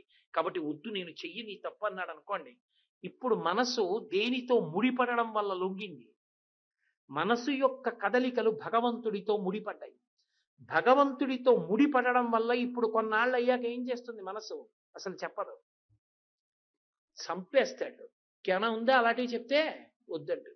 కాబట్టి ఇప్పుడు ఏం చెప్తుంది? గుడికి వెడదాం ఏంటి, ఖాళీగా ఉన్నాం కదా, కాసేపు తీసి మళ్ళీ ఓసారి రామాయణం చదువుకుందాం ఏమిటి అంటుంది. అంతేకాని అక్కర్లేని మాటలు నోటి వెంట రానివ్వదు, అర్థం లేని పనులు చెయ్యనివ్వదు. భగవంతుడు అంగీకరించని పనులు చెయ్యకుండా చేస్తుంది. ఈ కదలికలను ఆపగలిగినటువంటి మనసు, ఆ స్థానమైనటువంటి ఆజ్ఞాచక్రాన్ని భగవతి యొక్క అనుగ్రహంతో నా కదలికలన్నీ నియంత్రింపబడుగాక అని బొట్టు పెట్టుకుంటారు. ఎందుకని ఇక్కడ బొట్టు పెట్టుకుని జాగ్రత్త పడ్డాం? ప్రపంచానికి తెలియచ్చు తెలియకపోవచ్చు నువ్వు చేసిన పని, కానీ పరమేశ్వరుడు మాత్రం చూస్తూనే ఉంటాడు. పునర్జన్మకది కారణం అవుతుంది. నువ్వు ఎన్ని చేశావు, ఎన్ని పాపాలు చేశావు, నేను వద్దన్న పనులు ఎన్ని చేశావు, ఎందుకు నీకు మళ్ళీ మనుష్య జన్మ, పో ఇలా అనుభవించన్నాడు అనుకోండి, ఏమైపోతాను? వద్దు, నేను చేసింది నేను అనుభవిస్తాను, మళ్ళీ ఈ శరీరం వదిలిపెట్టేస్తాను. ఎన్నాళ్ళు ఉంటాను ఇందులో ఇంకో 20 ఏళ్ళు ఉంటాను, 25 ఏళ్ళు ఉంటాను, వదిలిపెట్టేయాలా? గిర్రును తిరిగిపోయి 2 పాతికలు దాటిపోయాయి, ఇంకొక 25 ఎన్నాళ్ళలో తిరుగుతుంది, వదిలిపెడతానా? వదిలిపెట్టాక వాడు అడుగుతాడా ఏరా అని? ఇలా అండమా? ఏరా రా అంటావా? ఏది కావాలి నీకు? వాడు నిన్ను సంతోషంగా పిలవాలి, అలా సంతోషంగా పిలిచేట్టు బతుకుతాడు. కాబట్టి అమ్మా, నా మనసు అలా ఉండేటట్టు అనుగ్రహించు. ఇది అడగడం పునర్జన్మ సిద్ధాంతాన్ని సనాతన ధర్మంలో అంగీకరించడం, బొట్టు పెట్టుకోవడం. అది పెట్టుకోవడం చిన్నతనం కాదు. వెడుతూ వెడుతూ కింద పడ్డావు, మచ్చబడింది, ఏం చేస్తావు? భగవత్ సంబంధంగా ఇంత బొట్టు లలాటమునందు పెట్టుకుంటే, భ్రూమధ్యమునందు పెట్టుకుంటే బతుకు పండుతుంది. పండడం కావాలి జీవితంలో. ఆ మనసు యొక్క కదలికలన్నీ భగవత్ సంబంధములు కావాలి. ఆ బతికిన బతుకు 10 మంది సంతోషించే బ్రతుకవాలి. ఆయన ఉన్నారు కదండి మనకేమిటి అనేలా బతకాలి. మన వలన ఒకడి కళ్ళల్లో నీళ్లు రాకూడదు, మన కొరకు ఒకడి కళ్ళల్లో నీళ్లు రావాలి. అబ్బా ఆయన అండి, ఆయన బతకాలండి ఇంకో 20 ఏళ్ళు అనేవాడు ఉండాలి. ఆయన అండి, ఆయన బాగుండాలండి అని నీ కోసం దేవాలయంలో ప్రార్థన చేసేవాడు ఉండాలి. ఆయన అండి, ఆయన మా ఊళ్ళోనే ఉండాలండని కోరేవాళ్ళు ఉండాలి. వాడా అండి అని పేరు చెప్పేటప్పటికి కళ్ళొత్తుకుని దుర్మార్గుడు ఇలా అయిపోయానండి అనేవాడు నీ వలన ఉండకూడదు. అలా ఉండకూడదంటే నీ మనసు యొక్క కదలికలు నియంత్రింపబడాలి. అవి నియంత్రింపబడాలంటే భగవతి యొక్క అనుగ్రహం ప్రసరించాలి. పునర్జన్మ సిద్ధాంతాన్ని అంగీకరించి నేను తప్పుడు ప్రవర్తనలో వెడితే మళ్ళీ జన్మలో బాధపడతాను, వద్దు ఈశ్వర, నా నడవడికని నీ చేతిలో పెడుతున్నాను, నియంత్రించు అని చెప్పడం బొట్టు పెట్టుకోవడం. అందుకే విభూతి ధారణ చేసి బొట్టు పెట్టుకొని, లేదా ఊర్ధ్వపుండ్ర ధారణ చేసినటువంటి లలాటంతో కనపడ్డారనుకోండి, ఒక పవిత్ర భావన కలుగుతుంది, ఓ గౌరవం కలుగుతుంది. అంటే ఆర్షధర్మాన్ని నమ్ముకున్నాడు, పునర్జన్మ సిద్ధాంతాన్ని అంగీకరించాడు, అందుకని విభూతి పెట్టుకుని బొట్టు పెట్టుకుంటారు. ఆ బొట్టు పెట్టుకోలేదు వాడికి పునర్జన్మ సిద్ధాంతం మీద నమ్మకం లేదు, బొట్టు పెట్టుకోలేదు, ఆయనకి భగవత్ సంబంధంతో తన మనసు కదలాలనేటటువంటి కోరిక లేనే లేదు. ఇప్పుడు ఆయన దేవాలయ ప్రవేశం చేయడానికి ఏ విధంగా అర్హుడు? ఆయన దేవస్థానానికి సంబంధించిన కార్యములను నియంత్రించడానికి, నిర్మాణం చెయ్యడానికి ఆయన ఏ విధంగా అర్హుడు? అసలు ప్రాథమికంగా దానికి సంబంధించిన అధికారము, అర్హత కోల్పోయాడు. లలాటమునందు బొట్టు లేకపోతే ఆ వ్యక్తికి భగవత్ సంబంధం గురించి మాట్లాడే అధికారం సనాతన ధర్మంలో లేనేది. అసలు పునర్జన్మ సిద్ధాంతాన్ని అంగీకరిస్తే కదా సనాతన ధర్మాన్ని అంగీకరించినట్టు. అలా అంగీకరించాలంటే బొట్టు పెట్టుకుని తీరవలసిందే. వ్యాసుడు లలితా సహస్రనామ స్తోత్రంలో పరదేవతని కీర్తిస్తూ ఒక మాట అన్నాడు, అమ్మవారి బొట్టు ఎలా ఉంటుంది అంటే, ఆ చంద్రుడిలో మత్స ఎలా ఉంటుందో అమ్మవారి యొక్క తిలకం బొట్టు అలా ఉంటుంది. కుంకుమ బొట్టు అంటే చంద్రుడిలో మత్స సహజం. అలా అమ్మవారి ముఖం పూర్ణచంద్రబింబం అయితే ఆవిడ బొట్టు సహజం. అంటే అసలు ఇంకొక మాట నేను అనకూడదు, బొట్టుతోనే ఆవిడ ఇప్పుడు కనపడుతూ ఉంటుంది. అంత గొప్పగా ఉంటుంది ఆ తల్లి యొక్క బొట్టు. కస్తూరీ తిలకంచితెందు విలసత్ప్రోద్భాసి పాలస్థలీం కర్పూర ద్రవమిశ్ర చూర్ణ కపురా మోదోల్ల సద్వైటికాం లోలాపంగతరంగతైరిచి కృపాసారైర్నతానందినీం శ్రీశైలస్థలవాసినీం భగవతీం శ్రీమాతరం భావయే అంటారు. పురుషుడైనా సరే భగవంతుడైనా కూడా బొట్టు పెట్టుకుంటాడు. లీలాశకుడు కృష్ణకర్ణామృతం చేస్తూ కస్తూరీ తిలకం లలాట ఫలకే వక్షస్థలే కౌస్తుభం అసాగ్రే నవమౌక్తికం కరతలే వేణుం కరే కంకణం సర్వాంగే హరిచందనం చ కలయం కంఠే చ ముక్తావళి గోపస్త్రీ పరివిష్టితో విజయతే గోపాల చూడామణి అంటాడు. పరమమంగళప్రదంగా ఆర్షధర్మంలో దేవతలు కూడా చక్కగా ఖణీమని బొట్టు పెట్టుకుని కనపడతారు. ఆ బొట్టు వెనక అంత అంతరార్థం ఉంది. అందుకే తప్పకుండా ఒక దేవాలయ ప్రవేశం చేసేటప్పుడు, ఒక దేవాలయంలో ఆర్జిత సేవకి వెళ్ళేటప్పుడు తప్పకుండా లలాటాన్ని విభూతితోటో ఊర్ధ్వపుండ్రంతోటో ఆచ్ఛాదించి తిలకధారణ చేసి దేవాలయ ప్రవేశం చెయ్యాలి. అందులో ఒక దేవాలయంలోకి వెళ్ళాము అంటే విభూతి పెట్టుకున్నంత మాత్రం చేత అక్షయమవుతుంది అన్నారు కొన్ని కొన్ని విశేషాలు. జపం, హోమం, తపస్సు, అలాగే వైశ్వేదేవం, దానితో పాటుగా దేవతార్చన, శ్రాద్ధకర్మ, ఈ 6 యందు విభూతి పుండ్రాన్ని తప్పకుండా ధరించి ఉండవలసిందే. ఊర్ధ్వపుండ్రమో విభూతి పుండ్రమో ధరించి ఉండి తీరాలని చెప్పారు. ఒకవేళ నువ్వు శ్రాద్ధకర్మ చేసినా సరే విభూతి మాత్రం ఉండి తీరాలి. ఎవరు విభూతి పెట్టుకుని ఈ 6 పనులు చేస్తున్నారో ఆ పనులు అక్షయమవుతాయన్నారు. ఎందుకని? శ్రద్ధ చేత, విశ్వాసం చేత. చెప్పిన పని చేశాడనుకోండి, అతని మీద ఉండే గౌరవం లేదు. మీరు చూడండి, దగ్గరవడము అన్న మాటకు అర్థం ఏమిటో తెలుసా? పొగుడుతూ కూర్చోవడం కాదు, చెప్పిన పని చేయడం. ఒక యజమాని ఉన్నాడు, 100 ఎకరాల పొలం ఉంది, 2 పాలేర్లను పెట్టాడు. ఒక పాలేరుని పిలిచి, ఒరే కూర్చోరా, నీకు నేను మంచి విషయం చూపిస్తాను ఇవాళ టీవీలో అన్నాడు. ఆయన అన్నాడు, ఉండండి బాబాయ్, అంత ఖాళీ ఎక్కడ ఉంది? ఆవులకి పేడ తీయాలి, పాలు తీయాలి, ఆ పాలు తీసుకురావాలి, అమ్మగారికి ఇవ్వాలి, అవతలేమో వడ్లు వచ్చి ధాన్యం తీసుకెళ్ళి ఇంట్లో పెట్టాలి. బాబాయ్ ఇప్పుడు నేను టీవీ చూడండి వెళ్ళిపోతాను. ఇంకోడు అన్నాడు పక్కన కూర్చొని, అయ్యగారు ఏం గొప్పవారండి, మీరు ఎంతవట్టి కార్యక్రమాలు చూస్తారండి, చాలా గొప్పవారు అయ్యగారు అని పొగుడుతున్నాడు. మీరు ఆలోచించండి, యథార్థానికి యజమానికి ఈ పొగుడుతున్న వాడి మీద ప్రేమ ఉంటుందా? ఒరే కూర్చోరా అన్నా కూర్చోకుండా తన 100 ఎకరాల పొలాన్ని సేద్యం చేయడానికి ఆరుగాలం కష్టపడుతున్నటువంటి పాలేరు మీద ఎక్కువ ఇష్టం ఉంటుందా? తన మాట విని తన గౌరవం కోసమని చెప్పి తన కోసమని బ్రతుకుతున్న వాడి మీద ప్రీతి ఉన్నట్టే భగవంతుడు చెప్పినట్టు బ్రతికిన వాడి మీద భగవంతుడికి ప్రీతి. కాబట్టి అక్షయం అన్న మాటకు అర్థం అది. భగవంతుడు ప్రీతి చెందాడనుకోండి, కర్మకి ఫలితం అదే. కర్మకి ఫలితం ఏమిటి అంటే భగవత్ప్రీతి. నువ్వు సత్యనారాయణ వ్రతం చేశావు, సత్యనారాయణ వ్రతం నువ్వు చేస్తే భగవంతుడు ప్రీతి పొందితే దానికి ఫలితం. సత్యనారాయణ వ్రతం చేసిన నువ్వు చెవిలో అస్తమానం సెల్ ఫోన్ ఇటుకు మాట్లాడుతున్నావు. సత్యనారాయణ వ్రతం నువ్వు చేస్తుంటే, ఆ మంత్రాలు వింటుంటే చెయ్యకుండా కూర్చున్నవాడు పొంగిపోతున్నాడు. పొంగిపోయి ఏదో సూర్యగ్రహమావాహయామి స్థాపయామి పూజయామి అని బ్రహ్మగారంటే మహానుభావుడు రా, సూర్యనారాయణమూర్తిరా వచ్చాడురా అని తను చేయకపోయినా చెయ్యి తిప్పి భార్య ఇచ్చినట్టు ఇలా అనుకుని ఇలా అక్కడ పెట్టి పొంగిపోయి తను నమస్కారాలు చేసేస్తున్నాడు. ఇప్పుడు చెప్పండి, సత్యనారాయణ వ్రతం చేసిన వాడికి ఫలిస్తుందా, చూసిన వాడికి ఫలిస్తుందా? చూసిన వాడికి కొడుకు ఉద్యోగం వస్తుంది, చేసిన వాడి కొడుకు ఉద్యోగం వస్తుందని చెప్పడం కష్టం. కర్మయే ఫలితం ఇచ్చేస్తే వ్రతం చేస్తే ఫలితం వచ్చేయాలి. వ్రతం చేస్తే ఫలితం రాదు. వ్రతము చేసిన నీ భక్తి చేత ప్రీతి చెందిన పరమేశ్వరుని అనుగ్రహం వలన ఫలితం వస్తుంది. భక్తి అన్న మాట ఒకటి ఉంది కదా, అందుకు భగవద్గీతలో పత్రం పుష్పం ఫలం తోయం యోమే భక్త్యా ప్రయచ్చతి అన్నాడు. భక్తితో చెయ్యాలి. భక్తి అన్న మాటకు అర్థం చెప్పినట్టు వినడం. చెప్పినట్టు వినడం అన్నది నిజమైతే పరమేశ్వరుడే బొట్టెట్టు కూర్చుంటే నువ్వు బొట్టు లేకుండా పెడతావా? ఏమి నీ అఘాయిత్యం? కాబట్టి ఒక బొట్టు పెట్టుకోవడం అన్న మాట వెనక అంత పవిత్రమైనటువంటి భావజాలం ఉంది.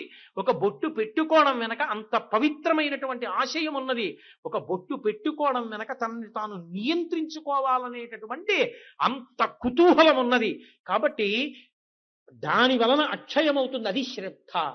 కాబట్టి ఆ విభూతి బొట్టు పెట్టుకుని పంచ కట్టుకుని చక్కగా సేవ చేసుకునేటటువంటి వాళ్ళు వెళ్ళి సేవకి కూర్చోవాలి తప్ప, ఇంత చేసి పంచ కట్టుకోకుండా వెళ్ళి కూర్చుని నగ్న పూజ చేసినటువంటి అపరాధాన్ని నీ ఖాతాలో వేసుకోవలసినంత అగత్యం ఎందుకు తెచ్చుకోవాలి? కాబట్టి నీకు తెలియకపోవడం తప్పు కాదు, కానీ పెద్దలు చెప్పినప్పుడు వినడం ఒప్పు. పంచ కట్టుకురా అని అక్కడ ఉన్నప్పుడు పంచ కట్టుకునే వెళ్ళాలి. అంతేగాని ప్యాంటు మీద పంచ కట్టేయడం, బనీను విప్పకుండా ఉత్తరీయం వేసేసుకుని ఈశ్వరుడి దగ్గర పూజలో బనీను ఎవరు చూడలేదు కదా అనుకోవడం, ఈశ్వరుడు చూస్తున్నాడు. ఏమి ఆ బనీను తీస్తే ఏమి, పుట్టినప్పుడు బనీనుందా, వెళ్ళిపోయినప్పుడు బనీనుందా? ప్రపంచాన్నంతటినీ గెలిచినటువంటి అలెగ్జాండర్ చిట్ట చివర కోరుకున్నాడు, శవపేటికలోంచి నా 2 చేతులు కన్నాలు పెట్టి బయట పెట్టండి. ప్రపంచాన్నంతటినీ గెలిచినటువంటి అలెగ్జాండర్ ఖాళీ చేతులతో వచ్చాడు, ఖాళీ చేతులతో వెళ్ళిపోయాడు. వచ్చినప్పుడు ఒంటి మీద లేదు, వెళ్ళిపోయినప్పుడు లేదు. పరమేశ్వరుని మ్రోలకు వెళ్ళి నువ్వు ఆర్తితో చేసుకున్నదేదో అదే నీ జీవుడి వెంట వచ్చి నిన్ను తరింపచేసేది. అక్కడికి వెళ్ళి కూడా దేని కొరకు భేషజం. కాబట్టి నేను భేషజంతో చేస్తున్నాను అనుకోవట్లేదు, తెలియనితనంతో చేస్తున్నాను అనుకుంటున్నాను. కాబట్టి ఒకసారి తెలిసిన తరువాత మాత్రం ఎవరు దోషం చెయ్యరు. కాబట్టి ఒక ఆచారాన్ని చెప్పడం ఎంత అవసరమో ఆ ఆచారాన్ని పాటించవలసిన వైశిష్ట్యం ఏమిటో చెప్పడం కూడా అంతే అవసరం. కాబట్టి పంచె కట్టుకుని బొట్టు పెట్టుకుని విభూతి ధారణో ఊర్ధ్వపుండ్ర ధారణో చేసి దేవాలయంలోకి వెళ్ళి ఈశ్వరుని యొక్క పూజ చెయ్యాలి. మనం ఒక క్షేత్రానికి వెళ్ళినప్పుడు 10 మందికి దేవస్థానం ఏది కల్పించిందో, 10 మందికి ఏది అనుగ్రహింపబడిందో దానిని మనం కూడా అనుభవించడం శ్రేయోదాయకం. దాని వలన అందరి యందు భక్తిభావము ద్విగుణీకృతమవుతుంది. నేను మీతో ఒక ఉదాహరణ ప్రస్తావన చెయ్యాలి అంటే, తిరుమల తిరుపతి దేవస్థానంలో అన్నదానము అని ఒక ప్రక్రియ. నిజంగా వెంకటాచలంలో జరిగేటటువంటి అన్నదానాన్ని చూస్తే అంత గొప్ప అన్నదానం జరుగుతున్నటువంటి క్షేత్రానికి మేము వారసులం. ఆ క్షేత్రానికి భక్తులైనటువంటి సనాతన ధర్మంలో పుట్టిన వాళ్ళం అని మనం గుండెల మీద చెయ్యేసుకుని మురిసిపోవాలి. మీరు నిజంగా అన్నదానంలోకి వెళ్ళి చూడండి, ప్రపంచం మొత్తం మీద ఎక్కడా అటువంటి అన్నదానం లేదు. నేను పరమ సంతోషంతో నా కంఠనాళాలు చించుకుని చెప్తున్నాను. ఎందుకు చెప్పానో, నేను ఎవరినో పొగడడం నా ఉద్దేశం కాదు. మీరు వెళ్ళి చూడండి నిజంగా ఆర్తి అంటే ఎలా ఉంటుందో. ఒక ఈగ కనపడదు, ఒక్క చీమ కనపడదు. బియ్యం బస్తాలు తీసుకొచ్చి కొత్త ఢిల్లీ నుంచి వచ్చినటువంటి మిషన్లో పోసి అక్కడికక్కడ రాళ్ళు పురుగులు వేరు చేసేస్తారు. ఒక్కొక్క రోజు కొన్ని 100 కిలోల బియ్యం వండుతారు. లోపలికి వస్తూ ఉంటే 5 హాల్స్లో అన్నం పెడతారు. ఈగ కనపడదు. ఎక్కడికక్కడ శుద్ధి చేసి నిలబడి అన్నం తినవలసిన అవసరం లేదు. అంతమంది కూర్చుంటే పప్పు, కూర, పచ్చడి, పులుసు వేసి ప్రత్యేకమైనటువంటి రోజులలో ప్రత్యేకమైన మధుర పదార్థాలు, ప్రతిరోజు చక్ర పొంగలి. ఎంత ప్రేమో! ఆ చక్కగా అన్నం తినేటప్పుడు అన్న సూక్తం వేస్తూ ఉంటారు. ఆ 5 హాల్స్ లోపలికి ఇలా వెళ్ళిపోతుంటారు. ఓ హాలు ఖాళీ అయిపోయి వెళ్ళిపోతుంటారు. కొన్ని 100 మంది నిలబడి ఉండవలసిన అవసరం ఒక్క 10 నిమిషాలు కలగదు. రాత్రింబవళ్ళు ఎంత సంతోషంగా వండుతుంటారో. రాసులు పోసిన కూరగాయలు. తిరుమల తిరుపతి దేవస్థానం అన్నశాలకున్న గొప్పతనం ఏమిటో తెలుసా? ఎంతమంది దాతలు తమ పంట పొలాలలో ఉన్నటువంటి కూరగాయల్ని తీసుకొచ్చి 10 మంది అన్నం తినాలని ఇస్తారు. ఎంత అందంగా, అసలు కూరగాయల్ని ఇంత అందంగా పెట్టచ్చా అనిపిస్తుంది. అంతంత గుండిగలతో తరుగుతారు, అంత జాగ్రత్తగా వండుతారు. ఈ సందర్భంలో నాకు చాలా వ్యక్తిగతంగా సంతోషం కలిగే విషయం ఏమిటంటే, ఆ అన్నదాన స్థానంలోనే ఇప్పుడు కూడా అత్యంత గౌరవనీయమైన స్థానములను అలంకరించినటువంటి వ్యక్తులు వెళ్ళి వారంలో 4-5 రోజులు అన్నం తిని చూసి జాగ్రత్త పడుతున్నారు. ఎలా ఉంటోంది ప్రసాదం అని. మాతృశ్రీ తరిగొండ వెంగమాంబ గారి పేరు మీద కట్టినటువంటి అన్నదాన సత్రం. నిజంగా నేను ఒక మాట చెప్తున్నానండి, మీరు బాగా జ్ఞాపకం పెట్టుకోండి. మీరు ఈ మాట వెంకటాచలం వెళ్ళినప్పుడు అన్నదాన సత్రంలో తప్పకుండా భోజనం చేసి తీరండి. ఎందుకు నేను ఈ మాట అంటున్నానంటే, నిజంగా అన్నదానాన్ని చూసినప్పుడు నేను సనాతన ధర్మంలో పుట్టడం నా అదృష్టం.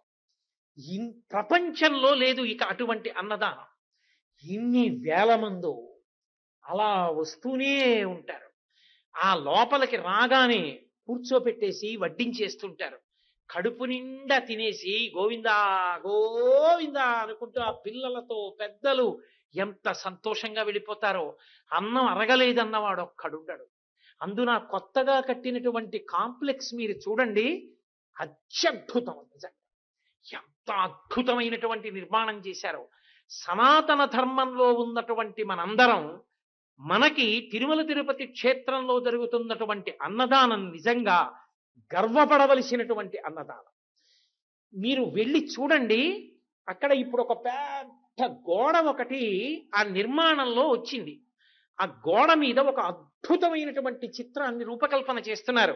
సలహాలు ఇమ్మని కోరుతూ పుస్తకాలు పెట్టారు. అక్కడ శ్రీశైల క్షేత్రంలో బయలుదేరి త్రిపురాంతకం వచ్చి, త్రిపురాంతకంలో బయలుదేరి మహానంది వచ్చి, మహానందిలో బయలుదేరి అహోబల క్షేత్రం వచ్చి, అహోబల క్షేత్రంలో బయలుదేరి తిరుమల వస్తాయి.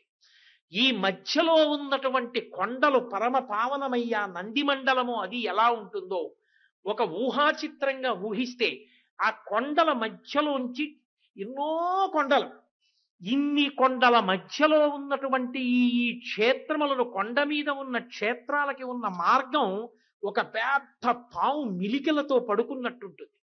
అది వెంకటాచలం దగ్గరికి వచ్చేటప్పటికి పడగలు విప్పి శేషుడు అవుతుంది. దాని మీద ఆనంద నిలయం ఒక మణి అవుతుంది. ఆ మణిలో పరమేశ్వరుడు వెంకటాచలపతి ఉంటారు. ఒక అద్భుతమైనటువంటి ఊహాచిత్రం. దాన్ని అక్కడ ఉంచారు. అది కొద్ది రోజుల్లో అక్కడ గోడ మీదకి ఎక్కబోతోంది. నాకనిపించింది శ్రీశైలం అద్భుతమైనటువంటి క్షేత్రం. మల్లికార్జున లింగం అక్కడ. ఆ శ్రీశైల లింగం జీవబ్రహ్మ అభేదాన్ని తెలియచేస్తుంది. అటువంటి లింగస్వరూపంగా మనందరం మొట్టమొదట పరబ్రహ్మంతో కలిసి ఉన్న వాళ్ళమే ఏ కారణం చేతనో కానీ జారిపోయాం, విడిపోయి జీవుడయ్యాం. జీవుడైన దగ్గర నుంచి ఇంకా త్రిపురమల యందు తిరగడం మొదలైంది మాయ. భూత భవిష్యత్ వర్తమాన కాలములు, జాగ్రత్త స్వప్న సుషుప్తి అనేటటువంటి మూడిటిలో తిరుగుతున్నాం. త్రిపురాంతకం. ఇక అక్కడ నుంచి దాటితే కొంచెం ముందుకొచ్చేస్తే ఆ త్రిపురాంతకం దాటి వచ్చిన తరువాత నందిమండలం. నందిమండలం అంటే నవనందులు. నంది అంటే నందీశ్వరుడు, పశువు. భగవంతుని వంక మాత్రమే చూడడం మొదలు పెడితే పశువు పశుపతి ఎందు ఐక్యమైపోతుంది. నందికి శివుడికి ఇక మధ్యలోకి వెళ్ళరు. జీవ బ్రహ్మ అభేద స్థితి కలుగుతుంది. నంది పరమేశ్వరుణ్ణి వహిస్తుంది. విడిపోయిన వాడు మళ్ళీ భగవంతుణ్ణి మనసులో పెట్టుకుని ఉపాసన మొదలు పెడితే నందిమండలం. ఆ నందిమండలం దాటితే జీవుడికి ఉండిపోయినటువంటి కామము, క్రోధము అన్న హిరణ్యాక్ష హిరణ్యకశపుల్ని సంహరించగలిగినటువంటి అహోబల నరసింహస్వామి అనుగ్రహం కలిగితే జీవుని యొక్క జీవస్థితి పూర్తిగా నశించి మళ్ళీ ఆనంద నిలయంలో వెంకటరమణుడితో కలిసి సమస్త పాపములు పోయి జీవబ్రహ్మైక్య సిద్ధి కలుగుతుంది.